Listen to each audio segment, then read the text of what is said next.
Fallout, Equestria, Murky Number 7. By Murky Number 7. Just Downstairs, Part 1.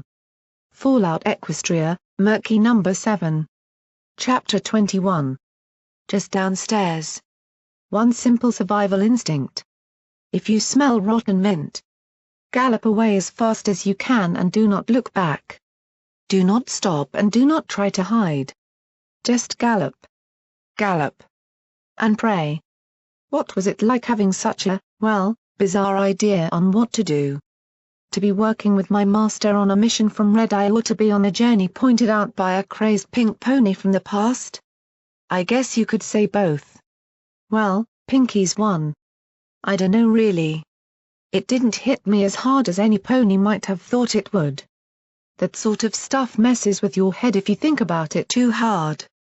A pony seeing the future, leaving messages in precisely the right places that she needed to, and all. Maybe I took it a little at face value, but given it wasn't actively trying to hurt me, could you blame me for taking the chance? It sounded like she told you precisely what you knew anyway. Yeah, that's true. But there's a difference between having a plan and knowing it's the right one, you know? Glimmer and I figured out a plan that gave us a bit of hope, but Pinky's message helped give me the confidence I needed. I guess you could say she just helped me to learn to smile. You do have a beautiful smile. Glimmerlight wasn't wrong when she said that. Hey. Thanks. Hee hee. Well, I guess what I mean is that I was free to concentrate on other things without worrying about whether we were heading to the right place. Now that I was with Protégé, I had a mission. To get my friends. But Protégé wanted to go to the mountain afterwards? Yes, he did. The first thought in my mind was pretty simple. If my friends were in the metro, I could get them there and we could make a break for it that very day.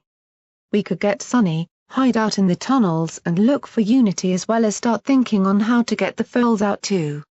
Starshine seemed to know a way. But that was the real problem. Protégé was with me. He wouldn't allow that, and he had direct orders that went against our wishes. There was a confrontation coming if I didn't find some new thing that would allow us to leave. Well, there is the fact, I guess that. You're taking an awful long time to say it.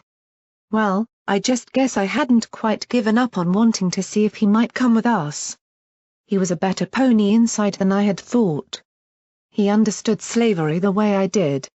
Yet we had different objectives, different mindsets, different inspirations. How could all that come to a head? In the end, it was never going to be as simple as us just slipping away then and there. There were obstacles in front of us still, ones that would take a bit more effort to get around. You seem to be skipping ahead a little, Murky. Sorry, I know. Just this was when it started to accelerate. When I felt my life speed up and start careening forward in ways I hadn't known since that first day in the pit. We were about to learn things about what this way out exactly consisted of. The remnants of the past would be a lot clearer in how they tied together in this race for information, one that Protégé wanted to win and one that mattered to us just as much.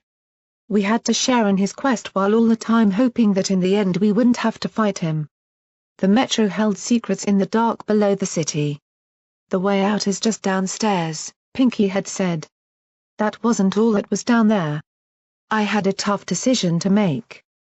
Protégé and I sought to find, release and steal away my friends from under Shackle's nose to bring them into the fold and beat him in the race for Aurora's secrets. Really, I just wanted them back and safe without thinking much about what would come after.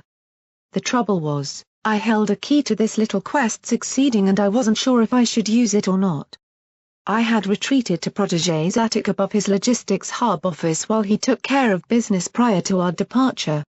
Having even a little space to myself helped me to think. That, and it gave me time to add to my vast drawing upon the ground. Details sprang into life from the much larger canvas. Just being able to doodle and let thoughts wander helped me think so much better. I could get us into the metro without being seen. I knew a way. It was the same one that I'd exited through before, the one that the ghouls below had told me about. A safe and sneaky way in that would work for sure. Unfortunately, it was also the same one we were to use to eventually escape. I'd have to reveal a portion of our hand and a potential vulnerability to Protégé if I wanted to use it. Could I risk it? Was it worth that risk? Perhaps I could try and act like I'd just spotted it in the distance. Not that I imagined I could fool Protégé for long. He seemed to have a knack for knowing when I was lying. A sharp rap on the door in the empty office below perked up my ears and pulled me from my pondering. Charcoal in mouth, I raised my head up and looked at the stairs heading downward when the knocking came again. Protégé wasn't in, but it had to be someone for him. Oh dear. What if it was so Mepany bad? But it could be so Mepany like old Grizzly. I sat and wondered if I should open it or not. Before eventually sighing and getting up to trot downstairs. The knocking on the door came again and then quickly afterward once more, even when I pressed my ear against it. I couldn't see any pony through the warped glass, but they could have just been standing off to the side. Biting my lip, I dared to reach out and unlock it. Pulling the door back slightly, I peeked through and stood ready to leap back. "Hiya, Mr. Murky." Jolting my head back a little and wincing as the high-pitched voice squeaked right into my ears, I looked down to find Chirpy Sum standing upright and grinning wildly with that big floppy hat of his right before me. He looked rather impossibly happy. Chirpy? Uh-huh. He nodded rapidly. "Is Mr. Protégé here? I want to see if he'll check my work before I go back home to the hotel. I like getting him to check them, he always leaves really cool and tidy corrections and examples that are so fun to." "He's, I interrupted him before he really got going. "He's not here right now." Gathering my surprised thoughts, I glanced around before turning a more serious face to Chirpy and motioning him into the room. "Come on though, you can, wait for him. I need to talk to you." "Oh yes. You were going to tell me about my SSHH. I held my hoof to my mouth desperately, as though pleading him to just be quiet for a second. "It has to be a secret." "Yes, a real secret." "Come on." Chirpy's eyebrows rose before he put on a downright conspirational grin and over-exaggerated a sneaky look around before creeping inside. Rolling my eyes, I shut the door behind us and turned. "I can keep real good secrets, Mr. Murky. Please, is my mum out there?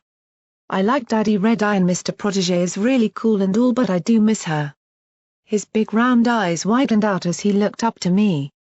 I felt distinctly unqualified to handle this level of childlike endearment and wishful thinking.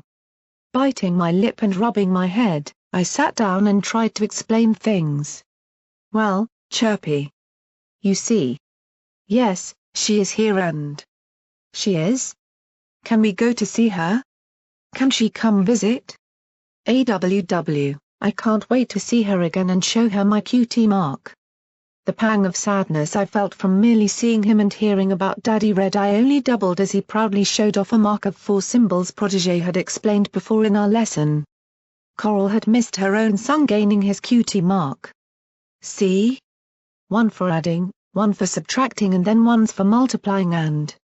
I had to look away briefly to take a breath as he went on a ramble about how he got it in a lesson where he told the teacher they were wrong. "Hold it in, Murky. You're stronger now. You don't have to cry all the time at things like this. Hold it in. Chirpy." I breathed, coughing to hold back the wave of tragedy for this broken family from my mind. "Coral, your mom. She's here but... See, it's not easy. You know she's a slave, right? A worker?" Mr. Protégé said. "Mr. Protégé says a lot of things, Chirpy." I regretted realizing this myself. "Your mom isn't as safe as they say, but she is coming. We're all coming. You're going home, Chirpy. This is all over now and we're going to get you back to her and then we're all going to take you back home where you belong." He stopped his talking, for once, as he opened his mouth wide and let those eyes expand with quivering pupils. Home? Why yeah. Please don't cry, Chirpy. Please don't cry or something. I'm home but like my second home and I like to 'cause it's higher than one and but I can. Wow. Will it be like a real adventure or something? They told me coming here would be an adventure but then I had to stay in that hotel for months and months. I like it but I wanna go out there again but they say they can't let me and they. You will, Chirpy. I couldn't help but find his interest somewhat endearing. It'll be a big adventure with lots of running and hiding and exploring. Awesome. Lilac and Starshine both said that they had an adventure to go on and told me that my mum might be there. Now I can come. Can we go now? Chirpy galloped forward, making me yelp as he launched himself at me and thumped his two front hooves onto my chest, fighting back the rancid cough as my lungs complained at the impact. I found his face looking right up at me, mouth held open ready for the answer he wanted. At the very least, he wanted to go. That was one big thing out of the way. And not right now. AWW. Sorry, Chirpy. We need to get your mother first. And a few other friends of mine. You stay with Lilac and Starshine, they'll be the ones who get in contact with us. Okay? Yes, sir, Mr. Murky, sir. Wasteland adventurer Chirpy Sum is on the job. I'm gonna make a big cape to wear and stay warm like the ones Mum used to sew for me. Like my hat. He fidgeted with the huge floppy woolen hat. It seemed a habit of his to have to push the big drooping thing back up again, like it had been sewn for some penny twice his size. He rushed off and leapt onto Protégé's chair, holding a hoof up and spinning to address, presumably, the walls. I'm gonna go swishing out of here on an adventure. Gonna see things with my mum and catch up and then I'm gonna bring her back to show her the cool things Daddy Red Eye taught me to do once we get allowed to work in the big places in Philadelphia. I can't wait. You can come too, Mr. Murky, one like you. You're really cool. He stopped. Mr. Murky? He must have seen my face. Mr. Murky, what's wrong? What's wrong?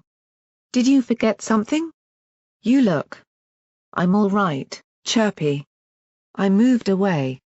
Gritting my teeth, I tried to push away the thoughts that had landed harsh upon my heart. Coral Eve. I'm so sorry. I don't know how you're going to cope. He was adorable, goddesses bless him. But Red Eye had his hook in deep with a poor colt. Just watch out, okay, Chirpy? Coral's son wandered across, hopping up with his hooves on my shoulder in curiosity to why I wasn't really looking back. Your mum loves you, Chirpy. More than anything else. Just remember that above everything, okay? I turned and pulled him a little close, praying to myself that Coral Eve would have the strength in her long-enduring body and mind to handle how her son had changed. I will, Mr. Murky. Good. Good boy. Coral had spoke like that before, just copy her Murky. Now you should, go, I think. You're safer in the hotel. Don't stop for anything, okay? Yes, sir. You, don't need to call me sir, Chirpy. And I'm a bit young for Mr. yet I think. Okie dokie. Assistant Murky? My ears perked up as he tried a few different titles in his politeness. Outside, I heard a familiar voice. Protégé was in the warehouse. I heard hooves on the gantry. Okay, you should go, right now. Don't speak of this to any pony else, okay? Your mother will be with you, she won't stop till she finds you. I took him to the door, letting him gallop out in front of me even as Protégé could be seen approaching the end of the catwalk about 20 feet away. I'll not say anything, mister. Good. I'll try and get a message to you all soon. Protégé and I just have to go get a few friends and your mom. She's all right. She's a strong mare and I know she'll be fine. Wasteland adventurer Chirpy Sum Rogers that and is on his way. I do hope to see her again. He skipped on the spot, turned and galloped flat out the door, running right into Protégé. My heart skipped a beat as I saw him much closer than I'd thought. He threw me a curious glance that set me sweating with worry as to what he'd perhaps heard at the end there. "Hi, Mr. Protégé. I wanted to meet you. I was just talking to your #1 assistant Murky when I was coming to see you." "Good afternoon, Chirpy. You do seem in a rush. Are you late in getting back?" "I'm on an adventure now. I've got free playtime." Protégé stepped aside to let the rushing cold past. "Good for you. Well, I do hope it's for a better Equestria." Chirpy stopped briefly, hooves pacing on the spot as he clearly racked his mind for something. Apparently, imagination wasn't his thing, what with being a foal so used to hard numbers. "It's yeah, it's a quest for the best sparkle cola in the world. It's being held by the evil king. Stinky. He's bad." I couldn't help but slap my hoof to my forehead, but Protégé didn't let it faze him as he lifted the Colt's work in his magic and allowed Chirpy to go tearing out of the warehouse to meet his escort guards. The fun of foals sometimes. "Quite a group, Murk." "Quite a group. Why yeah?" I didn't know what to really say as Protégé bid me to follow him down the catwalk, apparently having just been coming to fetch me. Very impressionable. Open-minded. "This way a second, Murk. We just need to get supplies." Was Chirpy doing well? I followed close behind, feeling excitement rise. We were going to go on the rescue now. Our own little adventure. For real. Hey. Maybe Chirpy wasn't the only one who could get worked up. At the very least, Protégé didn't seem to have heard anything I didn't want him to. Phew. Why yes. He was, Chirpy. We walked behind a set of shelves into an unused line of the warehouse. Yes, he tends to be. Without warning, Protégé spun and grabbed me by the collar, pulling me off balance before forcibly pushing me against the shelves. Crying out in shock, I almost lashed out until I saw the fierce look in his eyes, one just visible below the eyepiece. "So, I do hope to see her again? I don't know how much you told him, but let me get one thing straight right here and right now with you." His voice was harsh, spiky and tinged with aggressive passion. Lowering his eyes, he leaned closer. "You have your own little wishes and dreams, and I'd be a fool to think Coral Eve would ever agree to help you without wanting her son to come with her. I'm content to let you and your friends seek a better life, and so help me that's something I'm half tempted to let go under my nose without raising a problem. But this." P. Prot. He leaned right into my face, eyes locking to mine with a protective anger I'd never seen. "If you ever endanger any of these foals, I won't hesitate to put a stop to this, understand? You can run around and do what you feel you need to, but keep them out of it or you'll find me a much less allowing master, Murk. They are the core of what shall save this world. Do not make this tougher by reminding them of a past they have already left." "Like leaving his mother?" I tried to pull his hooves off, but he let go of his own accord and dropped me back down. His glare was no less fierce as he invaded my personal space to keep me on the back hoof. "We all make sacrifices, Murk. Coral can work for her freedom and join us to see him again if she wants. The choice is there. I will not let you put any of those foals in danger, Murk. Not on my life with some mistaken attempt at something. Is that very clear?" His hoof slammed into the shelf beside my head on the last word. I'd never seen him like this. I felt awkward, robbed of any argument momentum by shock at him treating me like this. "Why?" "Yes." "Yes, what?" "Yes." "Master," I muttered the word, moving my eyes away from his own stern gaze. I was screaming at myself to be defiant, to just stay quiet or say it with anger, but the truth was his sudden harshness had shocked me deeply. I had been too easily forgetting where his true loyalties were. "I give you a great amount of freedom, Murk." He trotted towards the warehouse exit. "But do not cross me on that which I truly believe. Stay away from those foals. Now come on, we have work to do and I'm sure you don't want to wait any longer." Picking myself up, Placing a hoof to my throat, I found it sore and even hunched over to cough horribly with shaking hooves. Shivering, I took a glug from my quarter-full canteen of Radaway and brought myself back up to see Red Eye's prodigy moving away to the exit. Taking a few breaths to clear the shock and calm my shivering nerves, I began to follow and stayed a good bit further behind him than I ever normally would. I'm not sure why I told him about the way down. Perhaps I was driven by thoughts of saving my friends and using every method I could think of just to make that happen. I had always been a little short-sighted after all. Now I sat at the bottom of the hole, having rappelled down on my grapple line past the drifting dust and growing darkness of the metro. Red light beamed through the distant hole above me as I struggled to get the saddle off me. I'd considered acting like I'd just spotted it. But Protégé was too smart for that. In the end I'd just admitted that I'd found it while looking for a hiding spot. That seemed to have done the trick. Wedging the mouthpiece's lever to retract the wire in, the battle saddle whirled out of my grasp and pulled itself back up without me to allow Protégé to hold it on his own descent. Glancing up as it disappeared, I squinted from the light and instead turned to the dark. I'd known I'd have to come back here at least once. Back to this underground nightmare. Last time had shown the reality of a world where shackles had full control and now I'd have to enter it again. The images of a mare with a distended stomach full of pus or a stallion lacking much of his skin from some unknown punishment kept forcing their unwelcome horrors into my mind. My friends had only been here a day or two now and I doubted they would be badly hurt yet, but the thought still assailed me. The service door out onto the inner metro line's tracks lay slightly ajar from where I'd been unable to close it last time. Beyond it I could hear the slow clink of pickaxes and murmurs of ponies wafting down the tunnel itself. With a thump, Protégé landed behind me. He landed heavily and staggered to the side.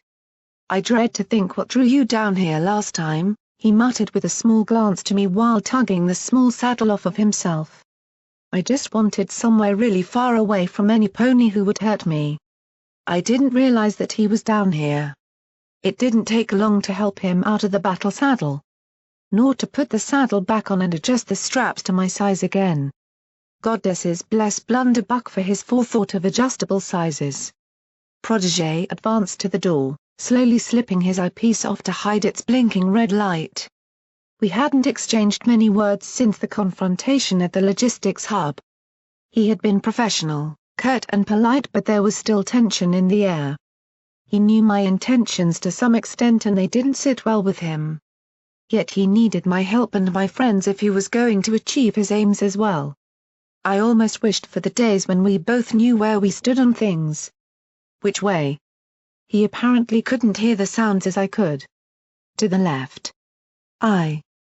I think it's about 200 meters down the metro line and we'll start to see them if they're still in the same bits." Together, we crept out into the thick darkness with myself taking the lead. I could see and hear better after all. Slowly, sticking to the sides of the arc tunnel, I began to advance. The metro was hardly much to look at. Just smooth stone over metal track with old lights and fuse boxes. All mass-produced and modern by equestrian standards, of course. If I squinted I could see light sometimes in the distance. 200 meters really wasn't very far at all for that to travel. "Protégé?" "Yes, Murk." "Why are we doing this alone? Why not bring Rajni? Doesn't she obey you?" It was a question that had bothered me for a while. An extra gun could have been handy. Turning back to Protégé, I saw him look distinctly unsure. "Rajni isn't in the best of minds right now. As I said before, her loss of flight hasn't put her in a good mood. You saw what she did in the fun barn, Murk. Frankly, I am unsure of her stability right now and this expedition requires a subtler touch." He looked as though he were about to say something else. Hearing a shout of a slaver around the far-off corner, I stopped for a second and decided to push my luck. "Is that it? Her contract is to Master Red Eye and he has told her to report to me. How she would interpret this I am unsure on, despite what my master told me. I don't like uncertain things when dealing in this type of work. Keep moving, Murk." I nodded quickly, taking the hint that he wasn't happy to pause down here. Stepping over the rails, I shifted closer to the inner wall of the long curving corner and hugged closely in its shadows. A sharp scream sounded after the snap of a whip. I heard chains moving, drills whining and the rumble of something on the rails. Cautiously, slowly, with nerve-wracking care, I led us behind a small outcrop of supplies, tools and fabric to gain sight of it all. Stepping out, shrouded in darkness, we now stood before a part of the mining operation I had once seen before. I took a heavy and strained breath before turning to Protégé. "You're a slave too. Well, here's what you've forgotten. This is what Philadelphia is to many of us." Clustered around a changing lane between a service lane and the inner metro, we saw the lines of ponies chained together in eternal labor. We saw those lying upon the rock floor trying in vain to rest between shifts at their very workplace. We saw the huge forms of shackles personal slavers ruthlessly beating them awake to continue. We even saw the empty look in their eyes and the paleness of skin below fallen hair mangy and coated with blood, sweat and infected fluids. In the corner lay a morbid pile of ponies being loaded onto a low rail wagon while among them were ghouls lacking pieces of themselves. Worked to the very bone of their immortal lives in an all too horrifyingly literal sense. Their lack of needs abused to the full. Like before, I saw the shift patterns coming in and out with an almost orchestrated routine. I could see ponies wobbling on legs with very little body fat left at all. Many were blindfolded, set only to do the task and not even look around. There were so many shapes that barely resembled ponies anymore, thrust into the hellish end of their lives to be nothing more than organic tools for a master whose presence was more symbolic than physical in their minds. A legion being forced to think the way I once had. Inefficient. Pointless. Brutal. Shackles' own brand of slavery. Control for the sake of control. Only his own wishes mattering in the end with no care to the cost. I could never have possibly described the look to be seen upon my companion's face. Protégé simply stood and gaped, his eyes focused on a wide arc of the ghastly sight. Hundreds of ponies were being driven to death in service of a goal they likely did not even know or understand, and I saw him have to fight to accept it. His mouth fell open to try and speak many times as he witnessed one pony simply fall, twitch and then lie still, his body giving out. Just another forgotten soul not even recorded as a statistic to history. Sacrifice. Sacrifice is needed, Murk, and this is what happens to ponies in Philadelphia, for a lot of slaves who aren't you, Protégé. I turned to him. If only I could make him really see here that what he wanted was a lost cause. This is where he sent Sonny. Where he sent my friends. Where he wanted me. We didn't. No. Protégé took more than a moment to try and compose himself, shaking with what I hoped was anger. He struck the wall with a hoof. There were always going to be acceptable losses in having some slavers here. And this is acceptable? A hoof went to his face, resting between his eyes. I wasn't sure if I saw it wipe something or just slide away. His body shivered and I couldn't be sure if I saw anger or fear in his eyes. He turned to me. Murk, we shall press on. His voice was cold. I knew he was looking past me at it. I could see his hoof gently rubbing his sides where I knew scars like my own lay beneath those clothes. I wish I knew what to say to finally get through to him. In a way, I pitied him. I saw only a pony in the same place as I was once, just with a shinier collar. Or eyepiece. I heard the slow steady march of hooves coming this way. Perking up, I hurried over to the tools we had hid behind and pulled some of the fabrics free. Seeing my haste, Protégé tore his eyes away and joined me as we hid ourselves. Station number 4 needs this shift change ahead of schedule again, eh? Bloody right. I told him to keep it to 12-hour shifts with 2 small breaks, but that stupid buggers had him working all last night to try and get the big guy to grin. The slavers leading the shift were heading down the tunnel we'd come from. Had they expanded their operations again? Were my friends part of some new line of slaves? The thought of them being marched into the mouth of that metro station's doors I'd seen last time was beyond thought. Many times I'd been imagining what horrors really lay beyond that barrier only a few hundred meters further in. The slaves trooped past, as much pulled by one another as they were by the slavers. If any pony fell they were simply dragged. Twice I saw them being drawn over the rails as their legs failed them. I couldn't resist peeking out. If only I could have seen my friends, this would have been easy. Yet down here ponies of all colors were horribly hard to tell apart. The filthy rags and stained injuries and boils turning them into a group too terrified to dare do anything other than obey to the letter. Exactly what Shackles wanted. However, as they passed, I did recognize one pony. Or to be more precise, one ghoul. I whispered for Protégé to stay where he was and dared to sneak out. Keeping low, I shifted along the lines of miners further into the junction. Slaves wandered past me. Each time I simply huddled into the lines of workers to try and hide from slavers. I could see him up ahead. Battenround was sluggishly chipping away at the concrete, trying to break through the reinforced walls in their hunt for Ministry Station. As I neared, I saw Nurse Bidley Broom behind him, her blind face not even looking in a particular direction as she scraped the rubble into the middle of the tunnel for disposal. They did not look good. Before, they had been falling apart, but here I saw a lethargy like no other. Battenround's flimsy muzzle was visibly swaying on each impact his pick. His body looked loose and drooped. Like what remained of him was close to slipping right off. I became very glad that I hadn't eaten much lately, for once.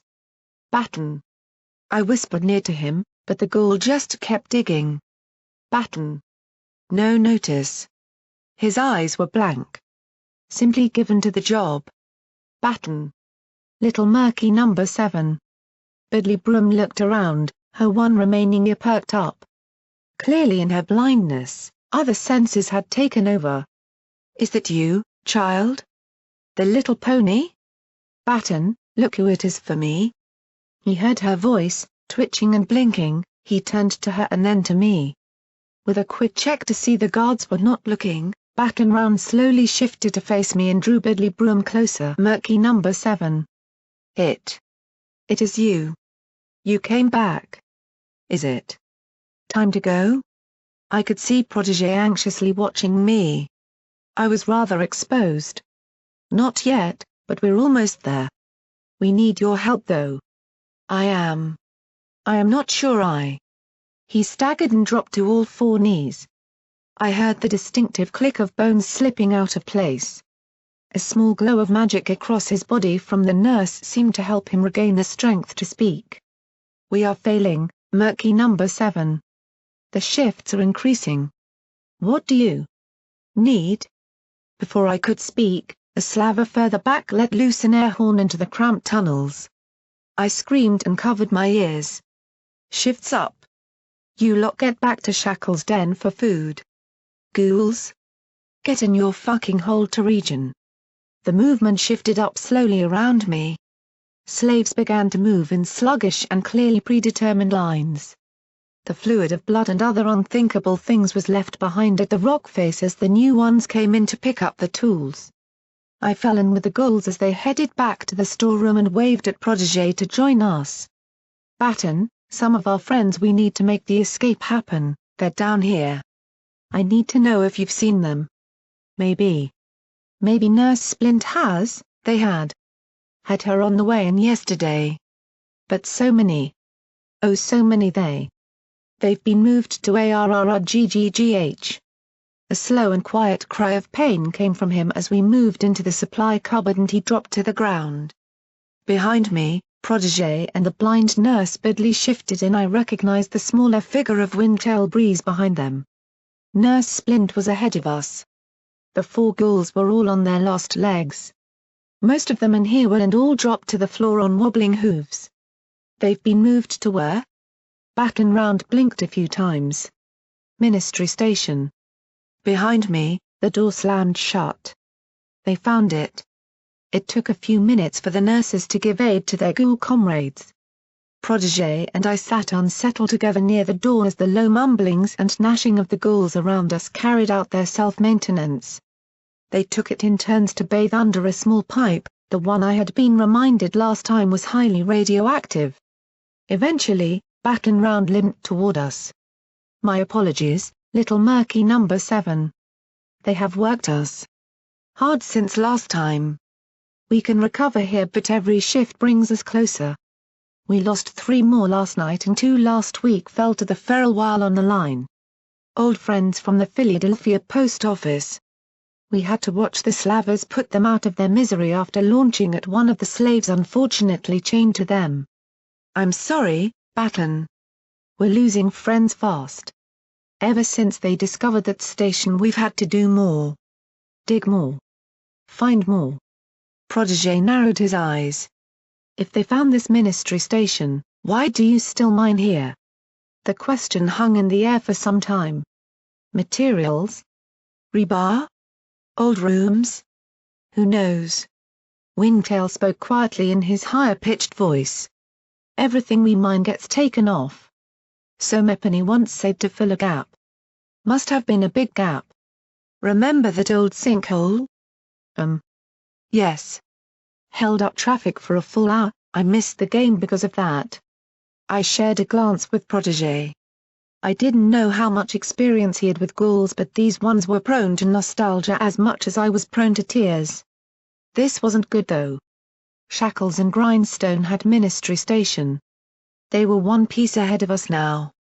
We had to get my friends and beat them to whatever that mountain held now. Whatever it was that connected them. They took the slaves there, the new ones. Baton Round spoke out suddenly. I remember now, they said all the new ones. The new ones, yes. If your friends were in lately. They went there. Then we would have to enter through Shackle's own hidden den to get there then? Or through their mineworks? Protégé leaned forward. Oh. Nurse Splint looked up. The gruesome sight of 4 ribs half cracked below her chest made me have to look above her head. That wouldn't be easy, the guards there. They don't even let their own kind through, and no shifts ever came out in the days since they found it. You need to go through their very holdings, through the doors in that station down the line. The one you came from before, little one. So we would have to go into Shackle's own place. It seemed inevitable. It seemed impossible, more like it. We can't do that. I looked to Protégé. They know us too well now. I saw it. It's crammed with his slavers and supporters. Whatever's in there, it's like a slaver's paradise or. Don't let your imagination go, Merc. Protégé sternly spoke. However, you may be right. We cannot break in through a single fortified entrance and sneak ponies out. Not to mention brimstone. I heard a raspy cough beside me. Baton Round held up a shaky-looking hoof. There may be one other way. That got our attention, we crowded around. But Nurse Split placed a hoof on Baton's shoulder. No, Baton. They are our friends and helpers for an escape. We cannot. Nurse. He paused and coughed violently. Foul-colored blood spattered before him. I cannot but let them decide. There is another way. A way that let us find where Ministry Station was. Further back the way you came, they broke into new tunnels 5 days ago. I thought it nothing but hearsay. A shivering hoof clutched to his throat as he hacked and coughed again, worse than any I had ever done. Behind him, the ghouls lay out soundlessly. They were dying. Some I could see would likely never move again after today. They found new tunnels. It was the outer metro. A chill ran through the air. I saw it among the ghouls, but more so than any pony on Protégé. He visibly stiffened up. Master Red Eye cut off access to there. It was a place no pony could make useful. A threat. There were things. They did not care. They sent in teams of slaves. It seemed to be working. They said that whatever was in the outer metro had died out. They even got a power train down there to move and search. they discovered that it was not truly the outer metro but only a part of it. A part that had been cut off on either end from the greater ring around the city by collapsing tunnels. So they judged that it was safe. He leaned forward. They moved in and they found Ministry Station. A back entrance, a way that whoever built that station had designed in through a place that I heard them say should not have been there. Something that didn't make sense. They sent more slaves in to start connecting it up. His whole body trembled. They said it was safe. It wasn't. We heard the screams. Echoing down through the outer metro into the inner. Their radios went wild, shrieks and cries about something. A smell, or sounds. Grindstone ordered them to close up the tunnel. He just left them in there. Sealed them in with whatever it was to prevent them getting out. You say this is the only other way in?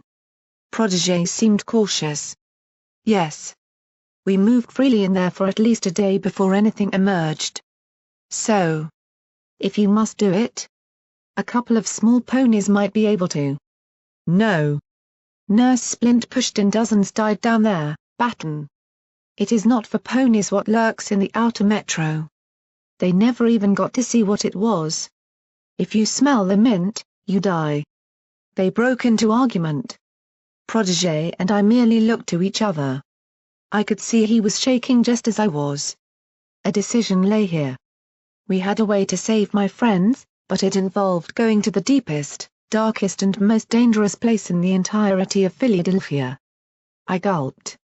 Protégé seemed to be wordlessly asking me something. I knew what. The words seemed impossible, but I still forced myself to turn and said them to Baton Round. Take us there. They went silent. If it were me, they would have done the same to get me out. For all our arguing earlier, I felt Protégé's hoof on my shoulder, to try and calm me. Tell us where to go. It wasn't easy to leave them behind. I could see how bad Baton Round's health was getting alongside all of Weathervane's other old friends. He had trotted us out as far as his chain would allow, pointing down the tunnel and directing us back the way we'd came, to follow the slaves that had passed us on the way in. Watching the ghouls shuffling away, grunting in pain and seeping from horrid injuries, I could only resolve to ensure we would come back for them. For their sake, for Weathervane's sake. He needed so many he really knew to help him stay away from the feral, as they called it, as much as they needed him to save their rapidly failing lives. We'll get them, Murk. Don't worry. Protégé trotted beside me in the quiet tunnels with a stern face. They've survived however many years, they will survive another few days until we can cleanse this place. I sighed. How can we do that? This is such a big operation and Shackles has a lot of influence. Yes, he does. Hopefully, I can raise enough support of my own to at least warrant an investigation through Grizzly or even Stern if we're lucky.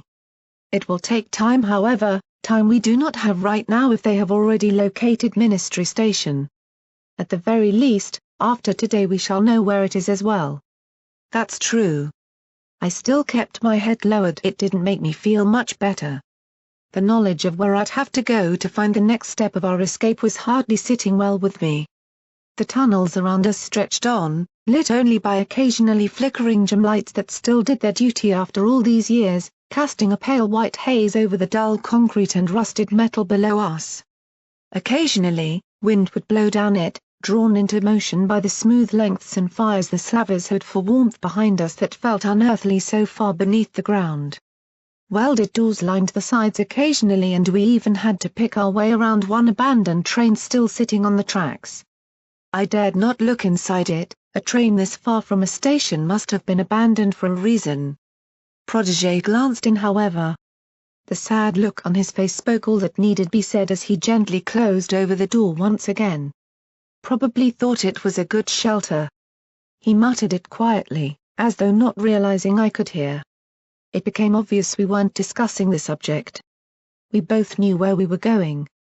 Yet he began to look back from ahead. I'd been falling behind, making tiny trots as though to prolong the time for arrival. Murk. He, for once, didn't seem to know what to say. I'm scared. I know. He waited for me. When we started trotting again, it was at my pace. I saw him checking his revolver a half a dozen times. I kept flicking my saddle's mouthpiece in and out. We were going to the outer metro. The thought just simply hadn't sunk in yet. We had been told to watch for the red signal lights still running and turn into the service tunnel there. It took a good 10 minutes of slow and careful trotting over the uneven rails to spot the little blinking light up ahead. We must have been catching up on the group ahead of us from wherever they went, for I could hear low voices drifting out of the black fog further down the main metro line itself. Thankfully, we had reached our turn.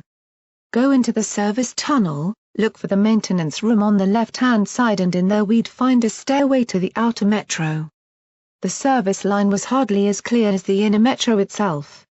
The roof had partially cracked and dropped chunks of rock and rebar all around it, leading to a very cautious advance through it.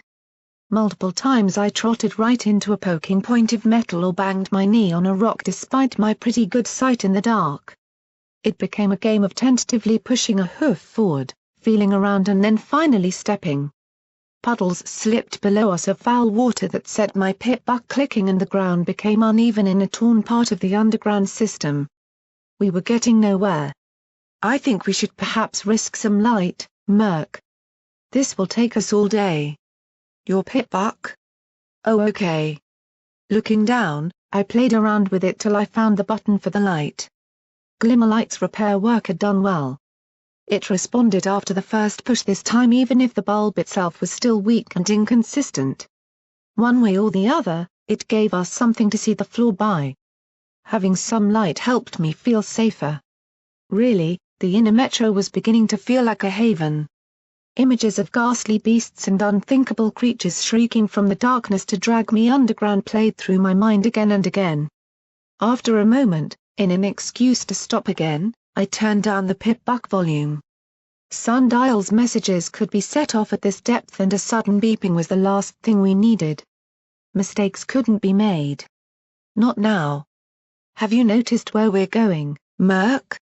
His dark coat almost invisible in the tunnel, I could only barely see Protégé looking up. No. I just see tunnels. I mean above us. This is heading back in the direction toward the neighborhood of the Ministry of Arcane Science. I suppose that's only logical, likely why they started hunting down here in the first place. I hopped up on a larger rock, pushing over it. Ahead, I could see a few doors. You think they're connected? Unlikely. Grindstone would have found it long ago if it were part of the Ministry. There may be some form of hidden entrance near to the Ministry that's impossible to find from the surface. Maybe in a random house's cellar. He shook his head. The thought that they're down there, Murk. It made me sleep restlessly after I did my research into it. I had nightmares of being trapped in the outer metro once. Protégé walked near the wall, tracing the colored lines that led to each door and around various arcane boxes containing the systems that no doubt powered the rails. Hearing him open up like this, I saw the same sort of look I'd only seen once before, as he had tried to comfort me before the final pull of a revolver's trigger in a sick game so long ago now. Yet suddenly, I didn't want to turn and say what I saw. It took a few attempts until I finally pointed. I think these are the D doors, Protégé.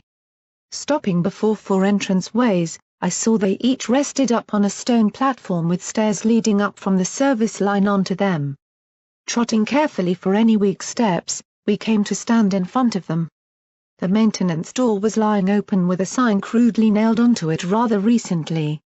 Trotting up, Protégé tore it off with his magic and read aloud. Quarantined by order of Master Grindstone. Do not descend stairs or remove barricade. Death awaits. Silently, I hoped that the goddesses could still see me down here. Behind the door lay an already stripped bare repair bay. Only a few steel tables and spare tracks lay against the walls, and every drawer, cupboard and container had been looted clean by the slavers. On the walls I saw posters bearing sizes of nuts and various safety regulations bearing the markings of the Ministry of War things.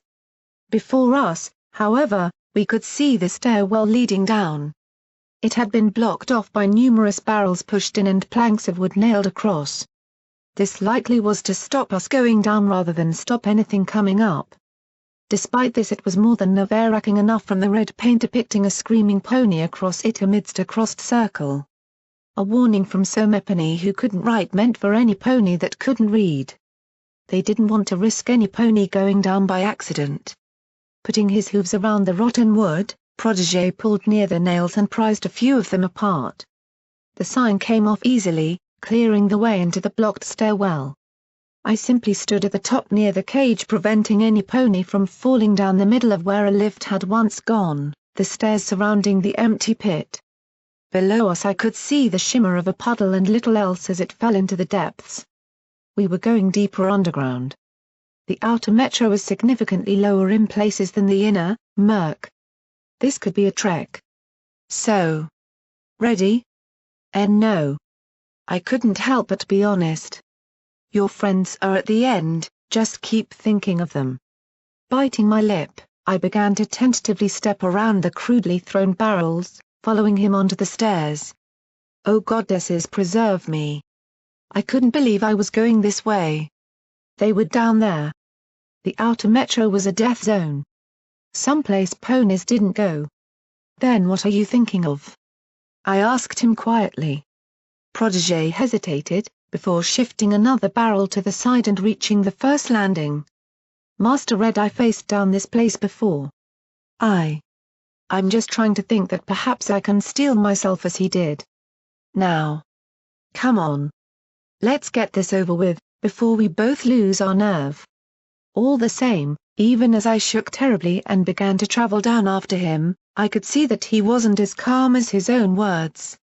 Flight after flight, around the rusting cage elevator, we traveled down into the damp and dark void below us. I strained my ears, but all I heard were the drips or sounds of slavers passing by the maintenance room above us. My pit buck light illuminated stained walls rotting with soft weeds. With a sharp clank under my hoof, I noticed the stairs now were made of metal, reminding me all too uncomfortably of the hazy thoughts from when I'd dreamed in a coma not a couple of days ago. Cages and metal stairs. Had I dreamed of them? It took 5 minutes. It felt like 5 days. Every second I expected to hear something unnatural. To feel a chill on my spine. Protégé even put his eyepiece back on, activating his EFS to take no chances. Eventually, reaching the bottom, we found what truly kept them in a colossal metal door stood before us. An old fire door, to contain any metro incidents from reaching the other tunnel. This would hold anything in or out. Does it open? My eyes had found the blinking control panel to the side.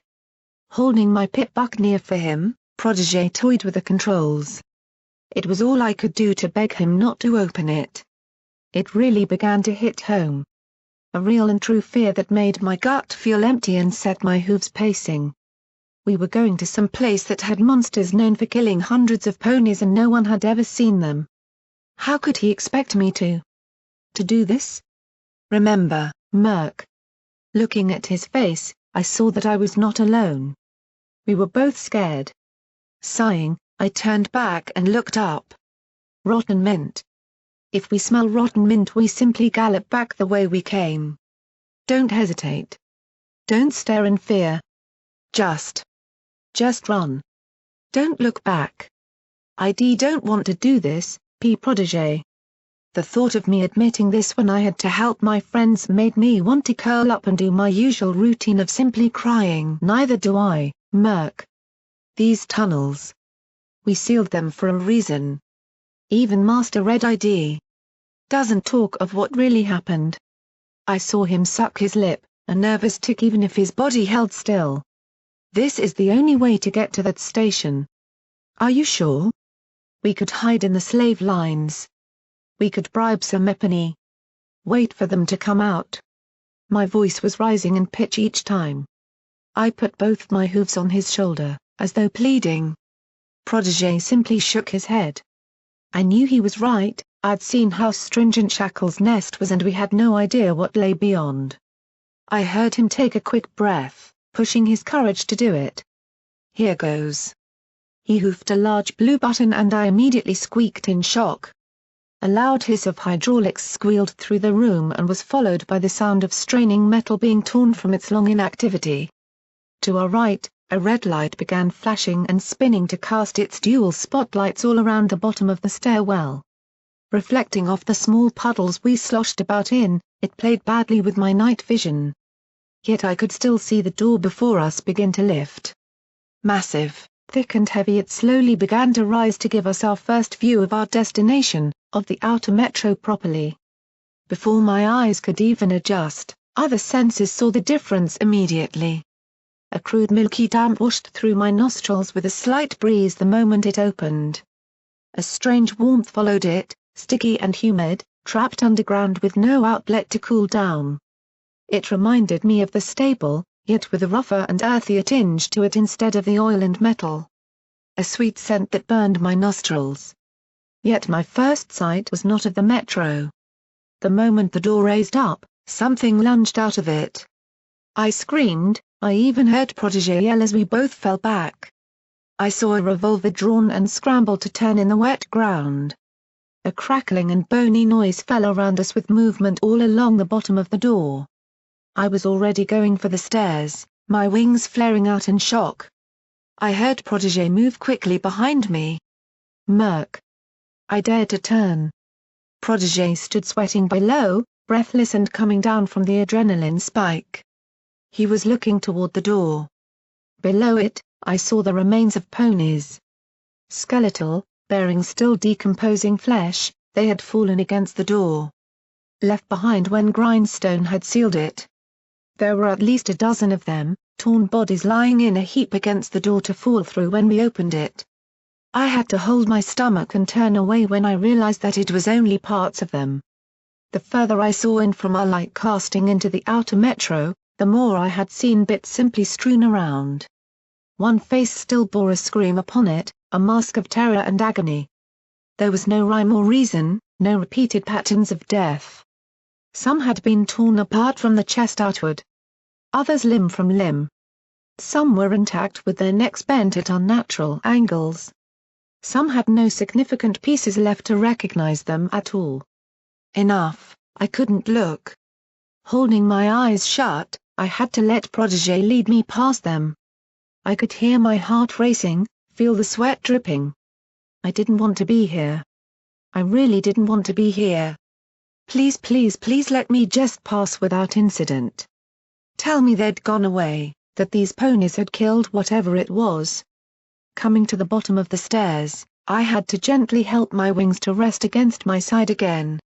Their newly strengthening muscles twinged and locked up all too easily, it seemed. They were locked out.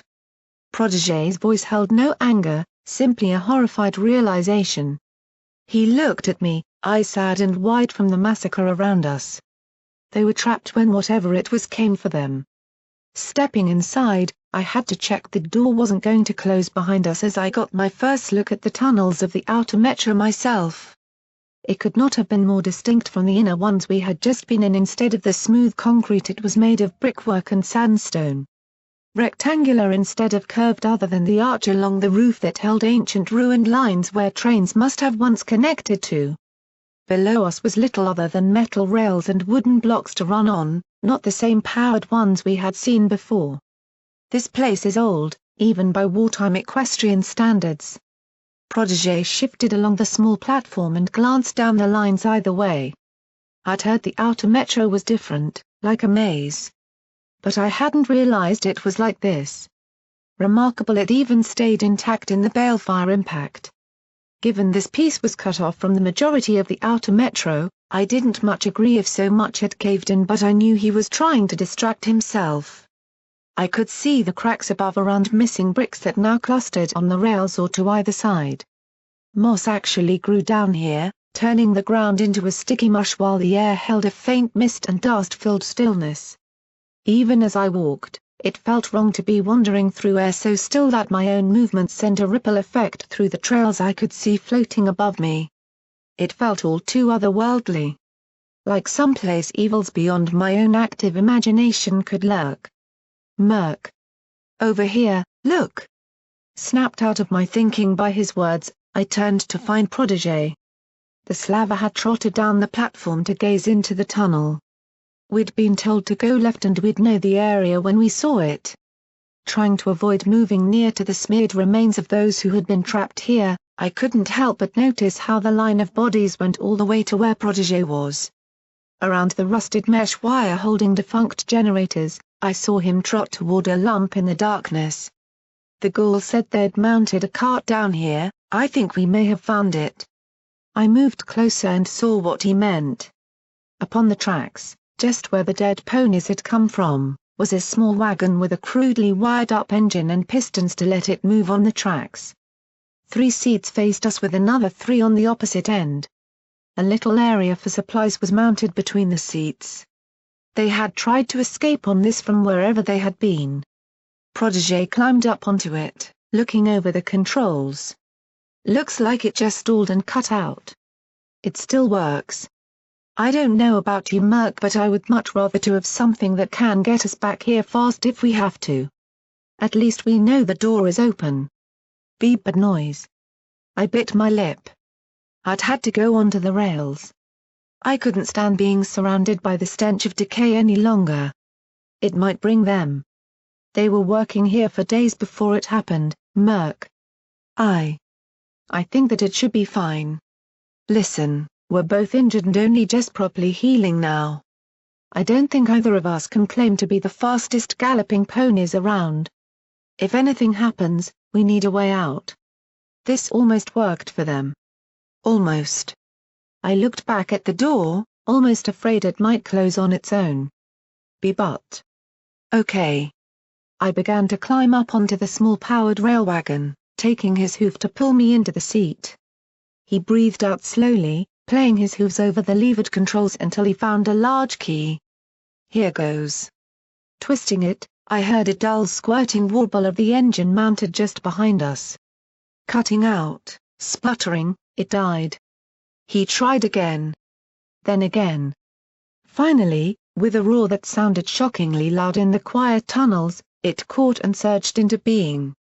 Before us, 2 huge lamps illuminated the tunnels ahead of us with their hanging weights and uneven muddy ground around stained brickwork.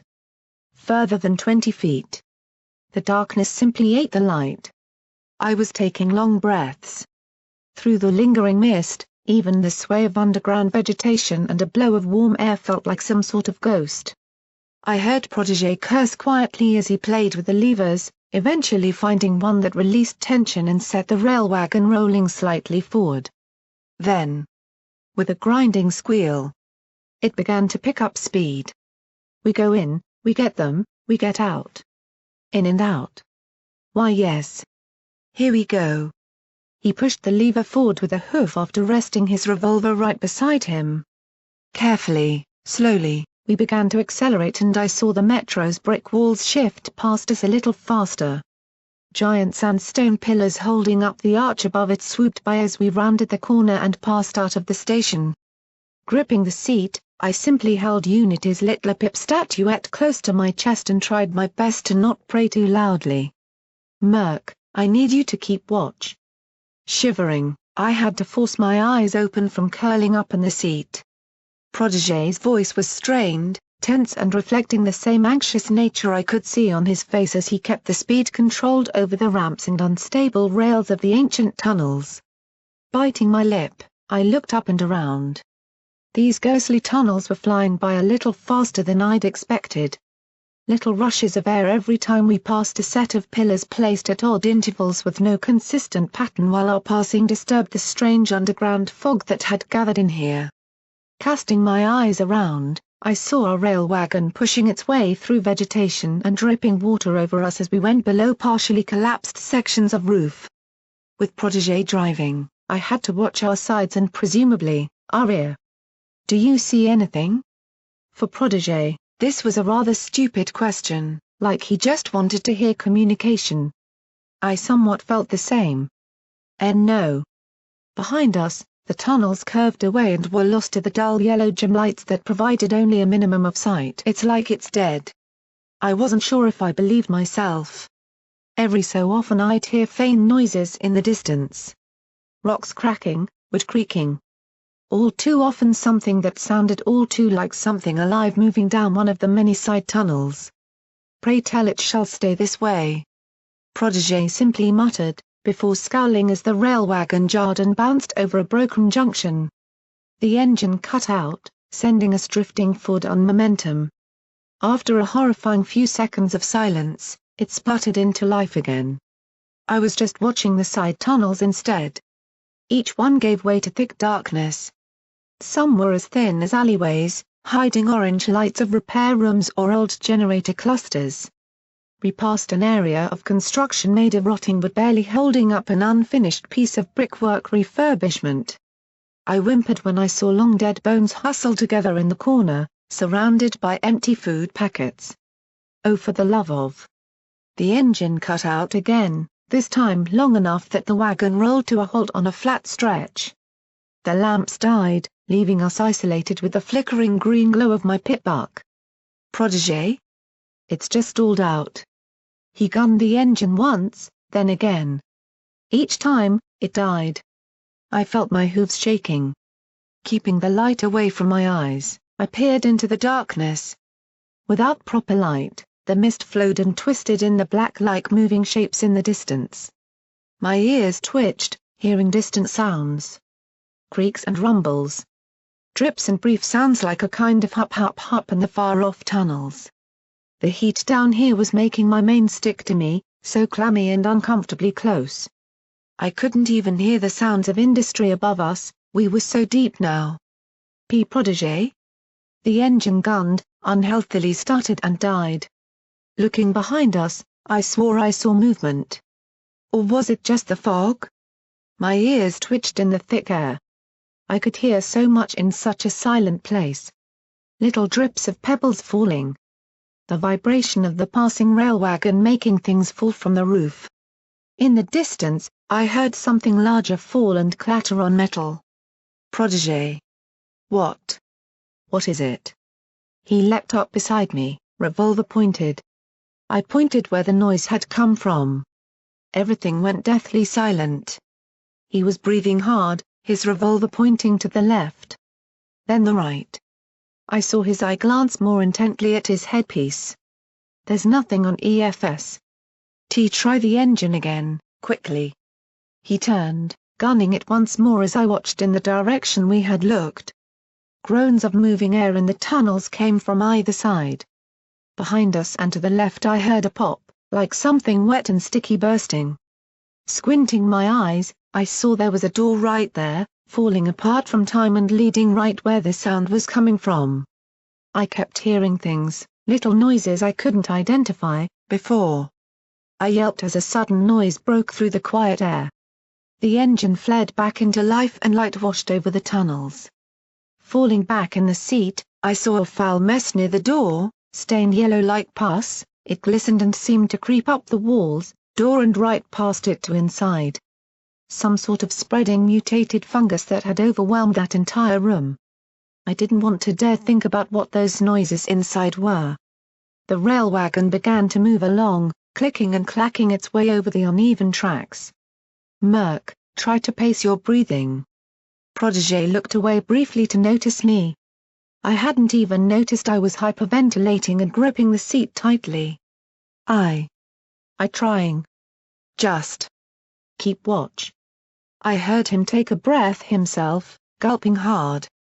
We passed a full crossing, one side entirely collapsed and sunken with earth and the other leading to a concrete dead end where a platform led into a caged area.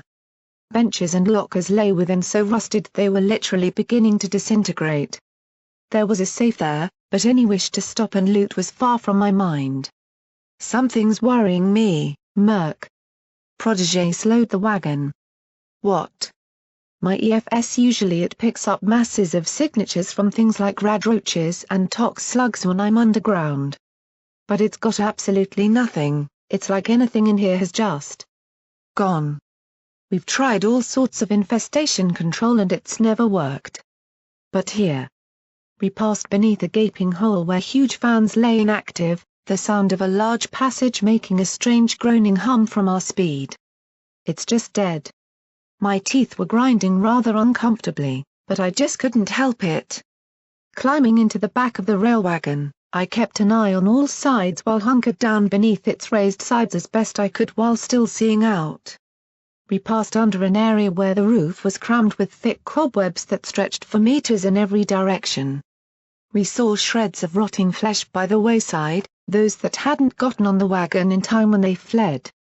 The green light of my pit buck mixed with the sickly yellow to make it all just come across like a horrid vomit-colored tunnel that only got worse the deeper we went. Not long now, he did say it only took 6 minutes. Beep. I squeaked slightly, perhaps not even heard by Protégé. But looking down at my pit buck, I held it close to me and kept the volume low. I didn't need anything being heard by Protégé by accident that I didn't want him knowing. Beep. Click. I don't have long, they've left me somewhere while they check something.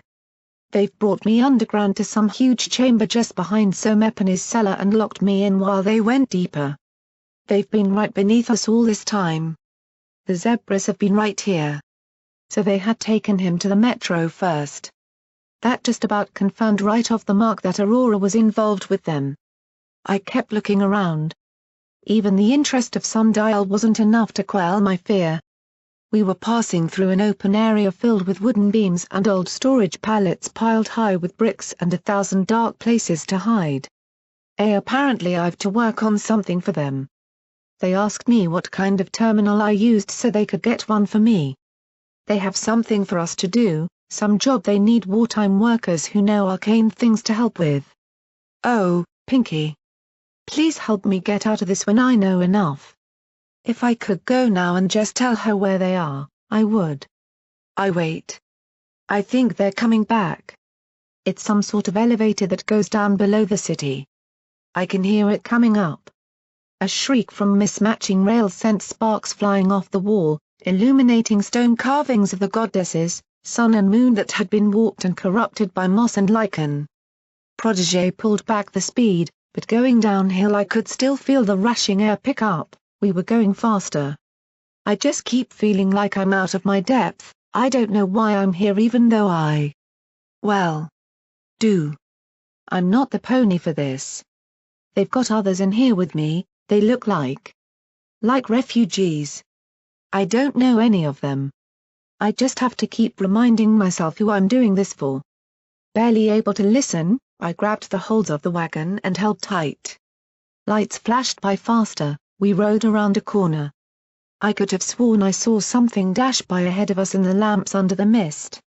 Ahead, I saw flickering red and orange lights spearing through the fog. They're coming now. To take me down. Sky, Dad. Mom. Whatever happens now, I love you all, okay? I have to stop before they hear me.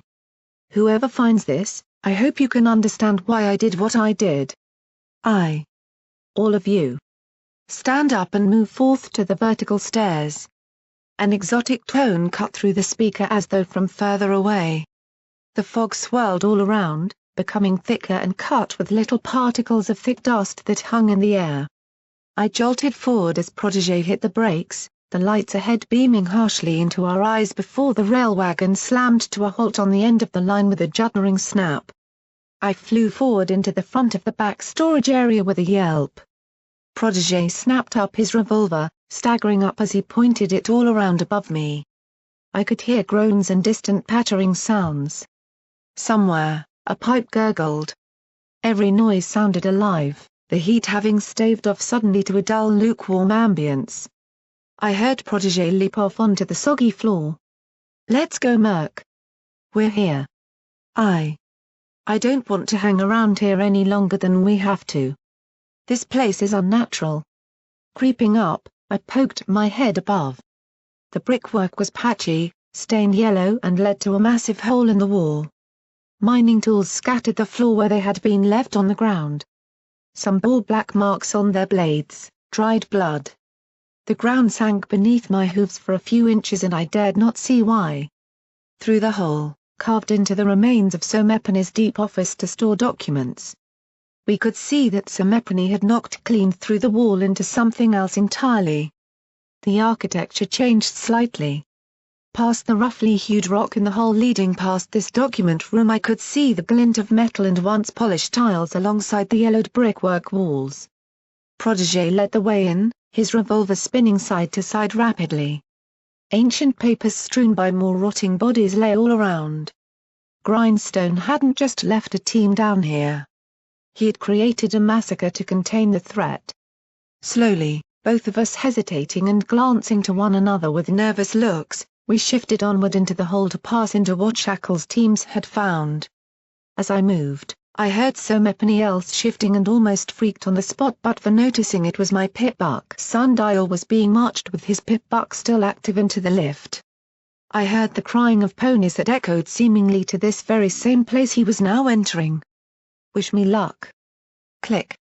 Battling round was right, this doesn't belong. Protégé went first, stepping in with his revolver raised and EFS active. The hole itself was a good 6 feet deep, a thick wall that had been mined through to reach this place. The presence of metal linings and mesh wire perhaps hinted they'd spotted it through an air duct that once stood here. Only, Protégé was right, this wasn't like what we'd just been in. What we had found was a connecting underground corridor. It bore the same brickwork as the outer metro, still clearly of the same era. Yet the light fittings and floorings seemed newer, more wartime in their design. Protégé looked down and trotted in a circle as he looked at it. I cast my light for him to see. Moldy tiles ran along the edges with a laminated center. Other than 200 years of disuse, it would have been seemed pristine. Clean. Clinical. The doors are prefabs, Murky. Somepani refitted this place from what it once was. The outer metro has many old constructs within it where ponies once did engineering work or held as storage areas. My hooves made little tapping sounds on the flooring rather than the more common and satisfying clack of stone I'd become used to. Each sound echoed down the stretching line of where we'd arrived in dirt it trailed all the way in and inactive lanterns hung on either side but this place seemed frighteningly basic and secluded. The gloom went off into the distance, revealing the prefab doors Protégé mentioned. Almost a half dozen in a line along this corridor ended with double doors bearing cracked glass. He said it's through this place that you get to Ministry Station, right? I kept my voice low, my head as well. Every few seconds I checked behind me. He did. Only now I'm wondering why. Gently, we stuck to one side and crept further toward the double doors. Each one of the prefabs we passed was jammed shut tightly, bearing huge metal padlocks over bars that blocked them off.